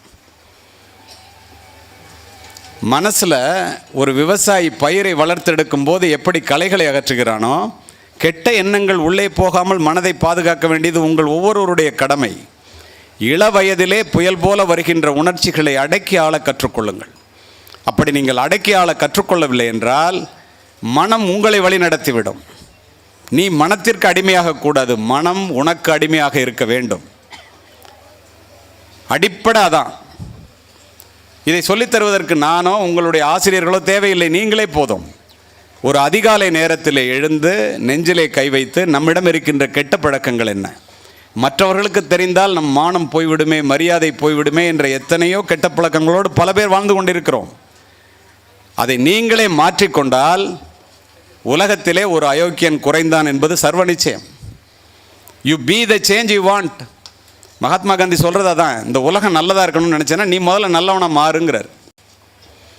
ஈன்றால் பசி காண்பாள் ஆயினும் செய்யற்க சான்றோர் பழிக்கும் இணைங்க. பெற்ற தாய் பசியோடு இருந்தால் கூட தப்பான வேலைக்கு போவாது. அரண் ஈனும் இன்பமும் ஈனும் திறனறிந்து தீதின்றி வந்த பொருள். முறையான வழியில் சம்பாதிக்கிற பொருள் தாண்டா மகிழ்ச்சியை கொடுக்குங்கிறான். ஏன் இதை சொல்கிறேன் தெரியுமா? ஆப்ரஹாம் லிங்கன் அமெரிக்காவுடைய ஜனாதிபதியாக இருக்கும்போது இந்த மாதிரி ஒரு பள்ளியினுடைய தலைமை ஆசிரியைக்கு ஒரு கடிதம் எழுதுகிறான். உழைப்பின் மூலமாக வருகின்ற $1 உழைப்பில்லாமல் வருகின்ற $100 விட உயர்ந்தது என்பதை என்னுடைய மகளுக்கும் அவளுடன் படிக்கின்ற பிள்ளைகளுக்கும் சொல்லித்தாருங்கள்னு ஒரு ஜனாதிபதி எழுதுகிறான். அப்போ உழைப்பினுடைய மகிமை என்ன? அதற்காகத்தான் படியுங்கள் என்று சொல்வதோடு நிறுத்திக்கொள்ளாமல் உங்களுடைய மனதினுடைய வலிமை என்ன என்பதை புரிந்து கொள்ளுங்கள் என்று சொல்லுகின்றேன். உங்களுடைய சிந்தனையிலே கவனம் வையுங்கள், அவைகள்தான் எண்ணங்களாகின்றன. உங்களுடைய எண்ணங்களிலே கவனம் வையுங்கள், அவைகள்தான் சொற்களாகின்றன. உங்களுடைய சொற்களிலே கவனம் வையுங்கள், அவைகள்தான் செயல்களாகின்றன. உங்களுடைய செயல்களிலே கவனம் வையுங்கள், அவைகள்தான் பழக்கங்களாகின்றன. உங்களுடைய பழக்கங்களிலே கவனம் வையுங்கள், அவைகள்தான் உங்களுடைய வாழ்க்கையே மாற்றி போடுகின்றன. அத்துணைக்கும் காரணம் சிந்தனையே. Until you change your mind you never achieve great things. மனதிலே மாற்றம் ஏற்பட்டால் ஒழிய உன்னால் பெரிய காரியங்களை சாதிக்கவே முடியாது. மனதிலே மாற்றம் ஏற்பட்டால் நீ எதையும் சாதிக்க முடியும். The golden key to remember is the sole author of your success is your brain. You master your thoughts. If you master your thoughts, you master your mind. Once you master your mind, you master your life. When you master your life, you master your destiny. விதியை மதியால் வெல்லலாம். இருவேறு கருத்துக்கு இடமே இல்லை. சரி, இதெல்லாம் right. எல்லாருமே லட்சியம்னு சொல்கிறாங்களே, என்ன? லட்சியம் இல்லாத வாழ்க்கை என்பது முகவரி இல்லாத கடிதத்தை போன்றது. நம்பிக்கைன்னு சொல்கிறாங்களே, என்ன? உன் மீது நீ நம்பிக்கை வைக்கவில்லை என்றால் நீ எத்துணை தெய்வங்கள் மீது நம்பிக்கை வைத்தாலும் எந்த தெய்வத்தாலும் உனக்கு விமோசனம் கிடையாது. ஏன் தெரியுமா? உன் மீது நம்பிக்கை வை என்று சொல்லுகின்றேன். ஒரு பறவை கூட மரக்கிளையிலே உட்காரும் போது கிளை முறிந்து விடுமே என்று அஞ்சுவதில்லை. ஏனென்றால் பறவை நம்பி இருப்பது தன்னுடைய சிறகுகளையே தவிர கிளைகளை அல்ல. கிளை முறிந்தால் பறவை பறந்துவிடும். நீ உன்னையே நம்ப கற்றுக்கொள். அதோடு மட்டும் இல்லை, ஆயிஷான்னு ஒரு பொண்ணு 10வது வகுப்பில் தமிழ்நாட்டில் முதலாவதாக வந்துருந்துச்சு. இப்போ இங்கே படித்தாங்க இல்லையா, அது மாதிரி. ஏன்னா இந்த பள்ளி நிறைய மாவட்ட அளவிலும் மாநில அளவிலும் முதன்மையான மாணவ மாணவிகளை உருவாக்குகிறது என்று சொன்னார்கள். அதுக்கு பரிசு கொடுக்கறதுக்கு நானும் கலெக்டரும் போயிருந்தோம். அந்த பொண்ணு ஸ்டேஜுக்கு வரும்போதே அழுதுகிட்டே வந்துச்சு. அம்மா அப்பா கூட வர்றாங்க. நான் கேட்டேன், ஏம்மா ஃபஸ்ட் வாங்கியிருக்க ஸ்டேட்டில் 10th ஸ்டாண்டர்டில் ஏன் அழுகுறேன்னு கேட்டேன். அந்த பொண்ணு சொன்னிச்சு, சார் நீ ஃப்ளூக்கில் ஃபஸ்ட்டு வந்துட்ட அப்படின்னு என் ஃப்ரெண்ட்ஸ் எல்லாம் என்னை கிண்டல் பண்ணுறாங்க. நீ +2லையும் ஃபஸ்ட்டு வந்து காமி, அப்போ தான் நாங்கள் நம்புவோன்னு சொல்கிறாங்க சார் அப்படின்னுச்சு. நான் அந்த பொண்ணுக்கு ஒரு தைரியத்தை உண்டாக்க வேண்டுமே என்பதற்காக மனப்பூர்வமாக சொன்னேன். நான் கூட எஸ்பி ஆகணும்னு சொல்லும்போது நிறைய பேர் இப்படி சிரிச்சாங்கம்மா, என் ஃப்ரெண்ட்ஸ் எல்லாம், உன்னாலெல்லாம் ஆக முடியுமான்னு அப்படின்னு சொல்லிட்டு ஒரு வாசகத்தை சொன்னேன். நீ பெரிய முயற்சியிலே ஈடுபடும் போது இந்த உலகம் உன்னை பார்த்து வீண் முயற்சி என்று சொல்லும். ஆனால் நீ வெற்றி பெற்ற பிறகு அதே உலகம் உன்னை பார்த்து விடாமுயற்சி என்று பாராட்டும் போன்னு சொன்னேன். அந்த பொண்ணு போயிட்டு திரும்பி வந்துச்சு. திரும்பி வந்து, சார் நீங்கள் சொன்னதை சொல்லுங்கள் சார், நான் எழுதிக்கிறேன்னுச்சு. திரும்ப சொன்னேன், எழுதிக்கிச்சு, போயிடுச்சு. 2 வருஷம் ஆச்சு, நானும் மறந்துட்டேன். நான் திருச்சி எஸ்பியாக ட்ரான்ஸ்ஃபர் ஆகி மெட்ராஸ் டெப்டி கமிஷனராக இருந்தவன் திருச்சிக்கு வந்துட்டேன். +2 ரிசல்ட் வந்து 1 வாரம். நான் சொல்லுவது கதையில்லை, நிஜம். என்னோடய ஆஃபீஸில் உட்காந்துருக்கேன். இன்ஸ்பெக்டர் வந்து ஒரு சல்யூட் அடிச்சுட்டு, சார் ஐயாவை பார்க்க யாரோ வந்திருக்காங்க, அம்மா அப்பாலாம் ஒரு பொண்ணை கூட்டிகிட்டு வந்திருக்காங்க, கையில் ஒரு அட்டை வச்சுருக்கேன் அப்படின்னு. கேமராவில் பார்த்தா தெரியும், உள்ளே வர சொல்லுங்கன்னு சொன்னேன். வந்தாங்க. இந்த பொண்ணை எங்கேயோ பார்த்துருக்கோமே நினைக்கிறேன், எங்கே பார்த்தோன்னு தெரில. சார் என்ன தெரியல அப்படின்னுச்சு. தெரியலமான்னு ஒரு அட்டை எடுத்து காமிச்சிச்சு. அதில் நீ பெரிய முயற்சியில் ஈடுபடும் போது இந்த உலகம் உன்னை பார்த்து வீண் முயற்சி என்று சொல்லும், நீ வெற்றி பெற்ற பிறகு அதே உலகம் உன்னை பார்த்து விடாமுயற்சி என்று பாராட்டும்னு எழுதியிருந்தோன்னு எனக்கு ஆச்சரியமாக இருந்துச்சு. இதை இவ்வளோ நாள் வச்சுருந்தியாமான்னு கேட்டேன். நல்லா கேட்டுங்க. சரிம்மா எங்கே வந்த அப்படின்னா, அந்த அட்டைக்கு பின்னாலேருந்து ஒரு சர்டிஃபிகேட் எடுத்துச்சு. தமிழகத்திலே முதல் முறையாக 10ஆம் வகுப்பிலும் 12ஆம் வகுப்பிலும் மாநில அளவில் முதலாவதாக வந்து சாதித்து விட்டு உங்களிடம் வந்திருக்கின்றேன் என்று கூறி. எனக்கு எப்படி இருக்கும் பாருங்க. இன்றைக்கு அமெரிக்காவில் 7 லட்ச ரூபா சம்பளம் வாங்கிட்டு, ஒரு மாதத்துக்கு 7 லட்ச ரூபா சம்பளம் வாங்கிட்டு ப்ரொஃபஸராக வேலை பார்க்குது. ஹஸ்பண்டும் ப்ரொஃபஸர். இந்த கல்வி எப்படியெல்லாம் மாற்றுகிறது பாருங்கள். உங்களுடைய லட்சியமும் உங்களுடைய முயற்சியும் நம்பிக்கையும் இருந்தால் ஓட்டப்பந்தய மைதானத்திலே வெற்றி கோட்டை ஒருவன் குறைந்த நேரத்திலே கடக்கிறான் என்றால் அவன் பயிற்சி மைதானத்திலே அதிக வியர்வை சிந்தியவனாகத்தான் இருக்க முடியும். இங்கே மதிப்பெண்கள் அதிகமாக பெற்ற மாணவிகளுக்கு நான் பரிசு கொடுக்க இருக்கின்றேன். அவர்கள் பரிசினை பெற்றிருக்கிறார்கள் என்றால் நீங்கள் எல்லாம் தூங்கும்போது அவர்கள் கண் விழித்து படித்திருக்கிறார்கள் என்ற அர்த்தம். இதில் இருவேறு கருத்துக்கு இடமே இல்லை. நீங்கள் வாழ்க்கையிலே முன்னேற வேண்டும் என்றால் மாணவ செல்வங்களே, தயவு செய்து நேரத்தை மட்டும் வீணாக்காதீர்கள். ஏன் தெரியுமா? வாழ்க்கை என்பதே நேரத்தால் ஆனது தான். கடந்து போன காலத்தை விலை கொடுத்து வாங்கும் அளவிற்கு பணக்காரன் உலகத்திலே பிறக்கவில்லை. ஒரு கோடி ரூபாயை கொடுத்து கூட ஒரு நொடியை கூட பெரியவர்களாக இருக்கட்டும் சிறியவர்களாக இருக்கட்டும் விலைக்கு வாங்க முடியாது. அப்படி என்றால் என்ன செய்ய வேண்டும்? பொழுது போக்குவதற்காக இல்லை, பொழுது ஆக்குவதற்காக. ரெக்ரியேஷன் என்பது கூட ரீக்ரியேஷன் தான். இந்தியர்கள் கடிகாரத்தில் மணியை மட்டும் பார்க்கின்றோம். அமெரிக்கர்கள் மணியோடு சேர்த்து நிமிடத்தையும் பார்க்கின்றார்கள். ஜப்பானியர்களும் ஐரோப்பியர்களும் நிமிடத்தோடு சேர்த்து வினாடியையும் பார்க்கின்றார்கள். அதற்கு ஏற்றாற்போல் அவர்களுடைய முன்னேற்றம் அமைகிறது. 9 மாதங்களுக்கு முன்னால் சுவிட்சர்லாந்து நாட்டிலே உரையாற்றுவதற்காக சென்றிருந்தேன். பேசி முடிச்சுட்டு ஜெர்மனி போனோம். நேரத்தை நாம் எப்படி செய்கின்றோம், அவர்கள் எப்படி செய்கின்றார்கள் பாருங்கள். 8:03 ஜூரிச் ரயில்வே ஸ்டேஷனில் ட்ரெயின்னு எனக்கு அடித்து கொடுத்துருந்தான். 47,000 ரூபா ஒரு டிக்கெட்டு. நானும் என்னுடைய மனைவியும் 2 டிக்கெட், 94,000 ரூபா டிக்கெட்டு. நல்லா கேட்டுங்க, காரணத்தோடு சொல்கிறேன். நான் போலீஸ் அதிகாரி புறப்பட்டுட்டேன். மனைவியை அழைச்சிட்டு போகிறோம் இல்லையா, ஒரு 5 நிமிஷம் லேட்டு. ஜங்ஷன் போகிறதுக்குள்ளே 3 நிமிஷம் லேட்டாக எவ்வளோ வேகமாக போனாலும் போய் உள்ளே நுழையும் போது 8:07 ஆகிடுச்சு. ட்ரெயின் இன்னும் வரல அப்படின்ட்டு உட்காந்தாங்க. பிளாட்ஃபார்ம் காலியாக இருந்துச்சு. 1/4 மணி நேரம் கழிச்சு அங்கேருந்து ஒரு பெரிய ஆள் 6 அடியில் வந்தான். ஆர் யூ அன் ஏஷியன் அப்படின்னு கேட்டான். என்னை பார்த்தோன்னே எஸ் ஐ ஆம் அன் இண்டியன்னு கேட்டேன். ஏன் அப்படி கேட்குறேன்னு நான் நினைக்கும் போது அவன் சொன்னான், ஓய் யுவர் அன்னெசரிலி வேஸ்டிங் யுவர் டைம்னா. 47 94,000 ரூபாய்க்கு டிக்கெட் எடுத்துருக்கோம், அன்னெசரிங்கிறங்க பாரு டிக்கெட்டுன்னு காமிச்சேன். அவன் அதை வாங்கி பார்த்துட்டு சொன்னான், லேட்டாக வந்தியான்னு கேட்டான். என் ஒய்ஃப் இல்லைன்னாங்க. ஒரு 3 நிமிஷம் தான் லேட்டுனாங்க. அவன் சொன்னான், இந்த ட்ரெயின் 1 மணி நேரத்துக்கு 850 கிலோமீட்டர் வேகத்தில் போகிறதையா, நேரம் பாதி தூரம் போயிருக்கோம், நீ நேரத்தை வீணாக்காத, ட்ரெயினை விட்டுட்ட, பக்கத்தில் ஏர்போர்ட் இருக்கு போயானா. என்னடா 1 லட்ச ரூபா போச்சேன்னு நினச்சிட்டு பக்கத்தில் ஏர்போர்ட்டை பிடிக்கலான்ட்டு வேகமாக கிளம்புறான். ஏன்னா ஜெர்மனியில் போய் பேசி ஆகணும் தமிழர்களுக்காக. ஏர்போர்ட்லேருந்து ஒருத்தர் வேகமாக வந்து ஏறினார். பிள்ளைங்க 2 பேர், மனைவி சூட்கேஸோட. தமிழ்நாட்டுக்கார மாதிரி தெரியுதுன்னு உத்து பார்த்தேன். அவர் சொன்னார், என்ன கமிஷனர் சார் இங்கே நிற்கிறீங்க அப்படின்னாரு.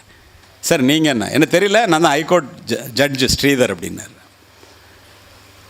என்னாச்சுன்னார். என்ன இல்லை சார் லேட்டாக வந்தேன், ட்ரெயினை விட்டேன். ட்ரெயினை தானே விட்டீங்க, எவ்வளோ நஷ்டம்னாரு. 1 லட்ச ரூபான்னு. நான் ஃப்ளைட்டே விட்டேன்னாரு. 2 லட்ச ரூபா போச்சுன்னார். நாம் எப்படி நேரத்தை உபயோகிக்கின்றோம், அவர்கள் எப்படி நேரத்தை உபயோகிக்கின்றார்கள். நீ வாழ்க்கையிலே முன்னேற வேண்டும் என்றால் சீக்கிரமாக காலையிலே எழுந்து சேவல்களை எழுப்ப கற்றுக்கொள்ளுங்கள். 3 மணிக்கு எழுபவன் முனிவன், 4 மணிக்கு எழுபவன் ஞானி, 5 மணிக்கு எழுபவன் அறிஞன், 6 மணிக்கு எழுபவன் மனிதன், 7 மணிக்கு எழுபவர்கள் எருமை என்பேன். நீங்கள் எத்தனை மணிக்கு எழுந்திருக்கிறீங்கன்னு எனக்கு தெரியாது.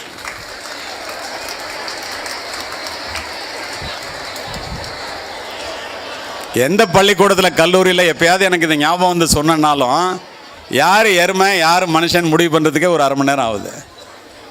அது போகட்டும். இப்போது இந்த இடத்துல உங்களுக்கு ஒன்று பதிவு பண்ணுறேன். நிறைய பெற்றோர்கள் இருக்கிறாங்க, ஆசிரியர்கள் இருக்கிறீங்க, மாணவர்கள் இருக்கிறாங்க. இன்னும் ஒரு 10 நிமிஷம் தான் இருக்குது எனக்கு. அதுக்குள்ளே இதை சொல்லி முடிக்கணும்னு நினைக்கிறேன். உங்கள் அத்துணை பேரையும் உணர்வுபூர்வமாக வெளியில் அனுப்ப நினைக்கின்றேன். உங்கள்கிட்ட நான் சொன்னேன், அம்மா அப்பாவால் தான் நீங்கள் எல்லாம் இங்கே வந்து படிக்கிறீங்கன்னு. ஏன் அப்படி சொன்னேன் தெரியுமா? தாயிலிருந்து தான் தலைமுறை தொடங்குகிறது. ஒவ்வொரு தாயும் ஒரு வரலாறு. தலைமுறை மாற்றத்தை உருவாக்கக்கூடிய தகுதி படைத்தவள் இந்த உலகத்திலே தாய் மட்டுமே. அதனால்தான் மாதா வயிறறிய வாழா ஒரு நாளும் என்கிறார் வாரியார். மாதாவை ஒரு நாளும் மறக்க வேண்டாம் என்கிறது உலக நீதி. அன்னையும் பிதாவும் முன்னறி தெய்வம் என்கிறது கொன்றை வேந்தன். யார் இல்லை என்றால் இந்த உலகத்தில் நீ பிரவேசித்திருக்கவே முடியாதோ, யாரை இழந்து விட்டால் நீ திரும்ப பெற முடியாதோ அவளுடைய பெயர் தானடா தாய் என்று சொல்லுபவர் விவேகானந்தர். 10 மாதம் உன்னை சுமந்து புரண்டு படுத்தால் கூட உனக்கு வலிக்குமே என்று உனக்கு வேண்டியதை உண்டு, தனக்கு வேண்டியதை வெறுத்து, நீ பிறப்பதற்கு முன்னால் உனக்காக இறைவனிடம் வேண்டிய ஒரு ஜீவன், உன்னதமான ஜீவன் இந்த உலகத்தில் உண்டென்றால் அது உன்னை பெற்ற தாய் தான் என்கின்றார் நபிகள் நாயகம்.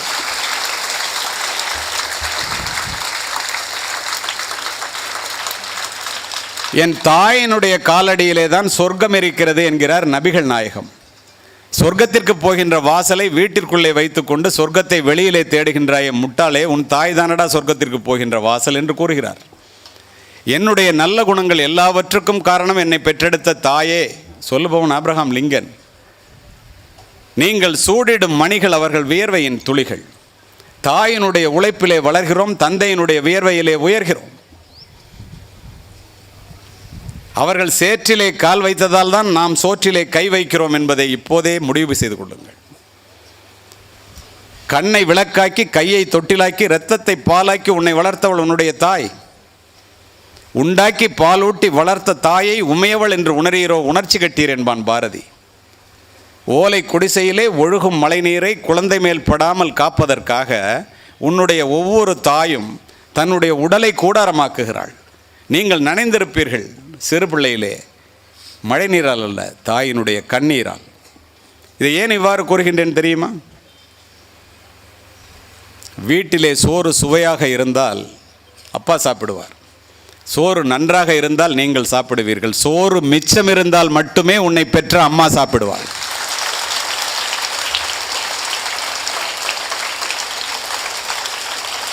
வெளியிலே போய்விட்டு வீட்டிற்கு மழையிலே நனைந்து வருகின்ற பிள்ளையை அப்பா பார்த்துட்டு, ஏன்டா கொடை எடுத்துகிட்டு போயிடக்கூடாதா, மழையில் நனைஞ்சிட்டேன்னு சொல்லுவார். அக்கா பார்த்துட்டு ஓரமாக ஒதுங்கி இருந்துட்டு மழை விட்டோன்னு வரக்கூடாதான்னு சொல்லுவாள்.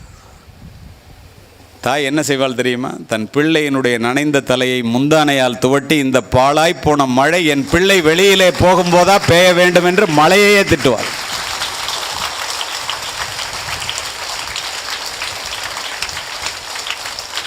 இதை ஏன் நீங்கள் குறிப்பிடுகின்றேன்னு தெரியுமா? ஏதோ பெரிய காவல்துறை உயர் அதிகாரி மேடையில் நின்று பேசுகிறாரு, பெரிய ஆள் அப்படிலாம் நினச்சிக்காதீங்க.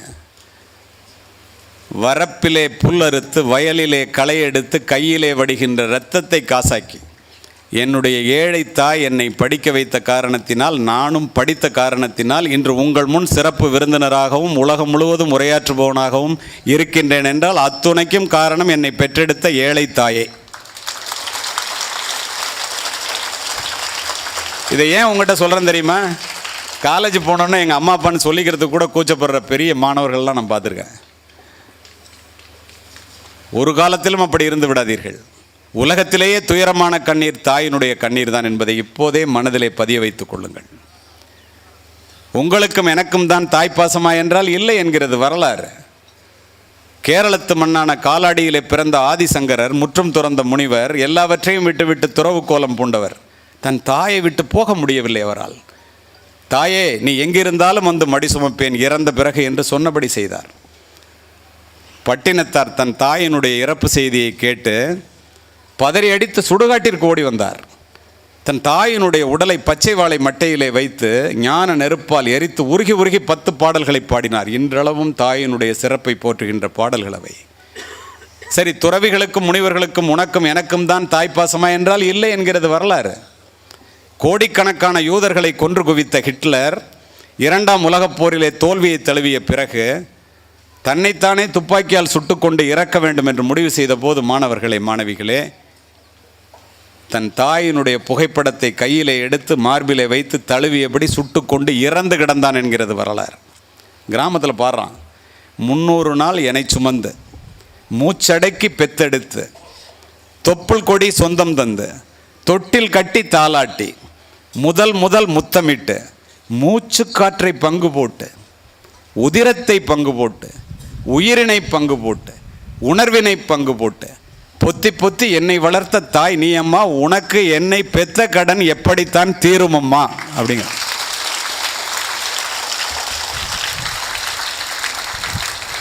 நீ போய் உங்கள் அம்மாட்ட உனக்கு என்ன வேணுமான்னு கேட்டு பாரு. ஒற்றை வார்த்தையிலே பதில் சொல்லுவார், எனக்கு என்னடா கண்ணா வேணும், நீ நல்லா படித்து நீ நல்லா இருந்தால் போதுண்டா, வேறு ஒன்றுமே வேண்டாம். ஏன் அந்த தாய் அப்படி சொல்லுகிறாள் தெரியுமா? நீங்கள் எல்லாம் கொடுத்து வைத்தவர்கள். தனக்காக சமைக்காத அம்மாவும் தனக்காக சொத்து சேர்க்காத அப்பாவும் உலகத்திலே தமிழகத்திலே மட்டும்தான் இருக்கிறார்கள் என்பதை தெரிந்து வைத்துக் கொள்ளுங்கள். அவர்களுடைய ஒற்றை ஆசை நீங்கள் படித்து மேலே வர வேண்டும் என்பதுதான். சமீபத்தில் ஒரு தாய்க்கு 2 குழந்தை பிறந்துச்சு. என் வீட்டில் மருத்துவர்கள்ங்கிறதுனால எனக்கு தெரியும். அப்படியே நடந்ததை உங்கள்கிட்ட பதிவு பண்ணுறேன். 2 தொட்டியில் 2 குழந்தையும் போட்டு தாயிட்ட காமிக்கிறதுக்காக எடுத்துகிட்டு வர்றாங்க. 4 நர்ஸு, 2 டாக்டர், லேடி டாக்டர். உள்ள கணவனும் நிற்கிறார். ஒரு குழந்தைக்கு உயிர் இருக்குது, ஒரு குழந்தை இறந்துருக்கு. ஒரு குழந்தை கையை காலெலாம் ஆட்டி சிரிச்சிட்டு இருக்கு, ஒரு குழந்தை அப்படியே படுத்திருக்கு. எவ்வளவோ டாக்டர்லாம் முயற்சி பண்ணி பார்த்தாங்க, பிழைக்க வைக்க முடியல. பிறந்த உடனே அடக்கம் செய்வதற்கு முன் தாயிடம் காண்பிப்பதற்காக கொண்டு வர்றாங்க. அந்த தாய் அப்படி பார்க்குற, அனஸ்தீசியா தெளிவு பெற்று அப்படி பார்த்த உடனே நான் என் ரூமில் இருந்துட்டு அந்த வெளியில் நடக்கிற சம்பவத்தை கேமராவில் பார்த்துட்ருக்கேன். அந்த ஒரு குழந்தைய உத்து பார்த்துட்டு இப்படி பார்க்குற டாக்டரை அப்படி தலையாட்டுறார். ஆமாம், இறந்து போச்சு அப்படின்னு அந்த டாக்டர் தலையாட்டுறாரு. உடனே படுத்திருந்த தாய் எழுந்து, எல்லோரும் மெதுவாங்கிறாங்க, அந்த குழந்தைய நான் கொஞ்சலாமாங்கிறேன். புதைப்பதற்கு முன்னால் கொஞ்சறதுக்காக தான் கொண்டு வந்திருக்கோம், நீங்கள் வேணால் தொட்டு பார்த்துட்டு உச்சி மோந்துட்டு கொடுங்கன்னு சொல்லி அந்த நர்ஸ் தூக்கி கொடுக்குது. தாயினுடைய சக்தி எவ்வளவு பெரியது என்று பாருங்கள். தாய் அந்த தூக்கி தோளில் போட்டுட்டு குலுங்கி கதறி அழுகின்றாள். நல்லா இருக்க பிள்ளை இல்லை, இறந்து போன பிள்ளைய பிடுங்குறாங்க அந்த நர்ஸு கொண்டு போய் புதைக்கணும்னு. பின்னாடியிலேருந்து ரொம்ப அழுகிறத பார்த்துட்டு கணவன் முதுகில் தட்டி கொடுக்குறாரு மனைவிக்கு. விடமாட்டேன்னு குலுங்கி அழுகுது. திடீர்னு அந்த பெண் குழந்தையினுடைய விரல் அசைகிறது, கண் துடிக்கிறது, வீல்னு சத்தம் வருது. எல்லாரும் கீழே இருக்கிற குழந்தைய பார்க்குறாங்க. தோளில் போட்ட குழந்தை, இறந்து போன குழந்தை உயிர் பெற்று அழுகிறது.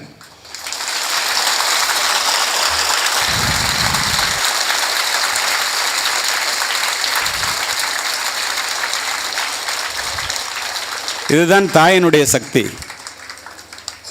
தாமஸ் ஆல்வா எடிசன் உலக அறிஞர்களிலே, உலக விஞ்ஞானிகளிலே, உலகத்திலே பிரபஞ்சத்தினுடைய பிரம்மாண்ட தேவையான மின்சார பல்பை கண்டுபிடித்த தாமஸ் ஆல்வா எடிசன் 4ஆம் வகுப்பு படிக்கும்போது அவன் டீச்சர் ஒரு லெட்டர் எழுதி கொடுத்து, இதை கொண்டு போய் உங்கள் அம்மாட்ட மட்டும் கொடுங்கிறாங்க. கொண்டு போய் அம்மாட்ட கொடுக்குறான். அதை படித்த அந்த தாய், படிக்காத தாய் கதறி அழுகின்றாள். ஏம்மா அழுகுற, என்ன எழுதியிருக்குன்னு அந்த தாமஸ் ஆல்வா எடிசன் எங்கள் வாத்தியார் என்ன எழுதியிருக்காருன்னு கேட்குறான்.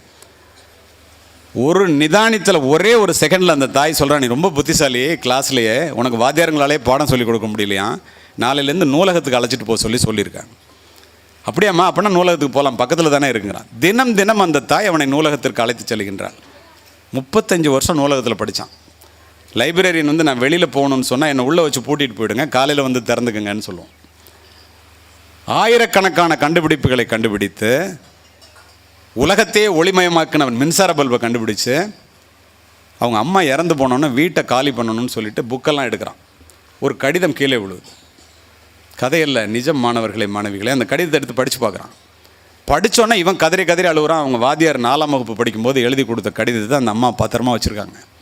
இறந்துட்டாங்க. அதில் என்ன எழுதியிருக்கு தெரியுமா?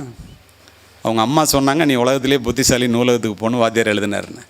இந்த பிள்ளை மூளை வளர்ச்சி இல்லாத குழந்தை, இதை இந்த பள்ளியிலே சேர்த்து கொள்ள மாட்டோம், அழைத்து கொண்டு போய்விடு. ஆனால் அந்த தாய் என்ன சொன்னான்னு உங்களுக்கு தெரியும். கதறி அழுத தாமஸ் ஆல்வா எடிசன் நோட்டு புத்தகத்தை எடுத்து அவன் டைரியில் எழுதுகிறான், மூளை வளர்ச்சி இல்லாத முட்டாளாக பிறந்த என்னை உலகத்திலேயே புத்திசாலியாக மாற்றியது படிக்காத என்னுடைய ஏழை தாயே என்று எழுதுகின்றான்.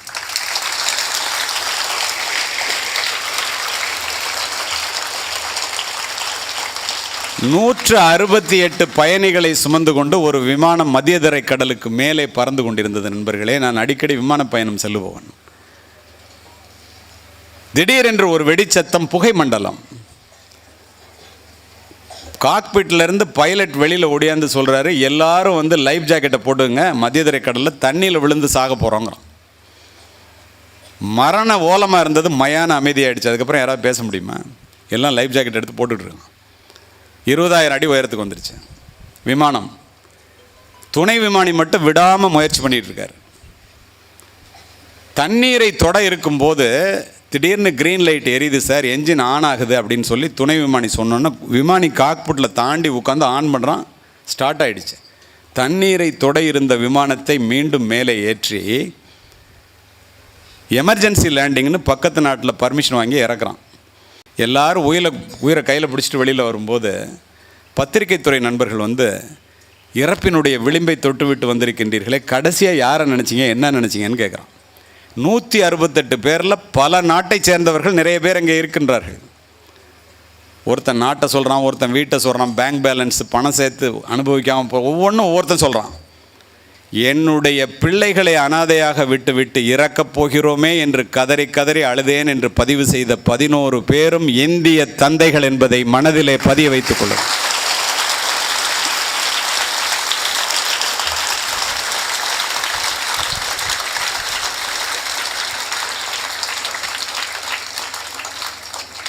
அம்மாவிடம் ஒட்டிக்கொள்வோம், அப்பாவிடம் எட்டி நிற்போம். அம்மாவினுடைய அன்பு வெளிப்படையானது, அப்பாவினுடைய அன்பு வெளியே தெரியாதது. சாப்பிடவா அப்படின்னு கூப்பிட்றது அம்மாவோட அன்பு. சாப்பிட உட்காரும் போதே புள்ள சாப்பிட்டானா பொண்ணு சாப்பிட்டுச்சான்னு கேட்டுட்டு உட்கார்றது அப்பாவோட அன்பு. அது உங்களுக்கு தெரியாது, யாராவது சொன்னால் தான் தெரியும். அம்மாவோட அன்பு தோசை மாதிரி சாப்பிட்டோன்னு தெரியும். அப்பாவோட அன்பு தோசைக்கல் மாதிரி எவ்வளவு சூடுபடுறாருங்கிறது உங்களுக்கு தெரியாது, வேறு யாராவது சொன்னால் தான் தெரியும்.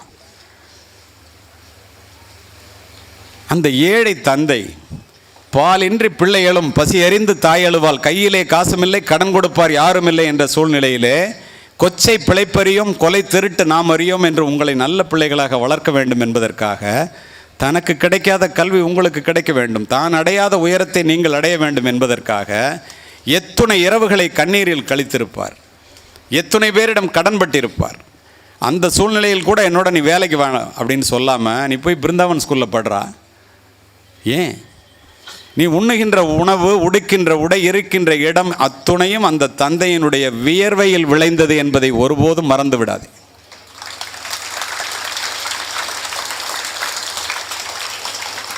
காலில் அருந்த செருப்பையும் நைந்து போன 4 முழ வேஷ்டியையும் அரைக்கை சட்டையும் போட்டுக்கிட்டு உனக்கு full pant, full shirt, uniform, shoe வாங்கி கொடுத்து என் பிள்ளை போகிறான் பாரு, என் பொண்ணு போகுது பாரு, இது மட்டும் படிச்சுன்னா என்னுடைய குடும்பமே தலை நிமிரும்.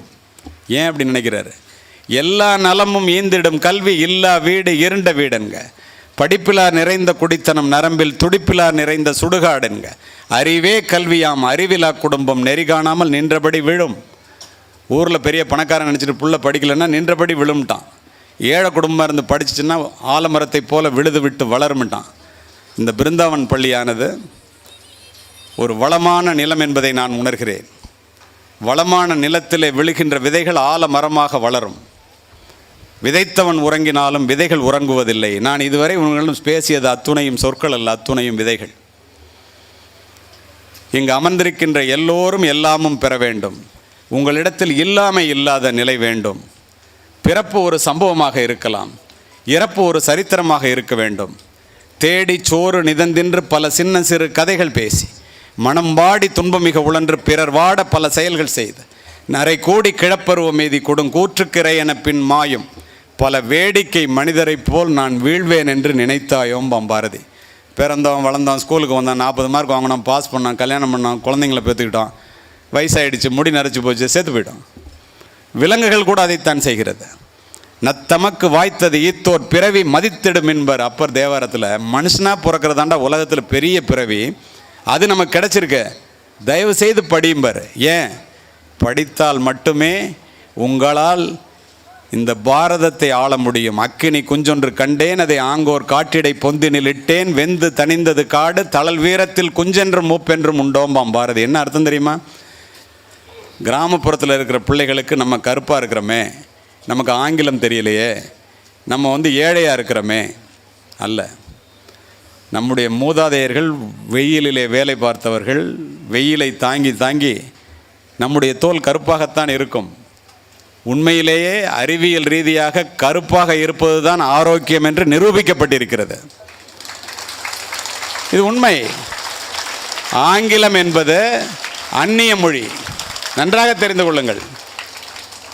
ஆங்கிலம் தெரியலையே அப்படின்னு யாரும் கவலைப்படாத. ஆங்கிலம் என்பது அறிவல்ல, அது ஒரு மொழி. 6 மாதம் கஷ்டப்பட்டு படித்தானே நீ கற்றுக்கலாம். தமிழ் என்பது நம்முடைய தாய்மொழி. இதெல்லாம் ஏன் உன்கிட்ட சொல்கிறேன்னா, கிராமப்புறத்தில் ஏழையாக இருக்கிறோமே, நம்மளால் முடியாதேன்னு ஒருபோதும் இனிமேல் நினைக்க மாட்டீர்கள் என்று நினைக்கின்றேன்.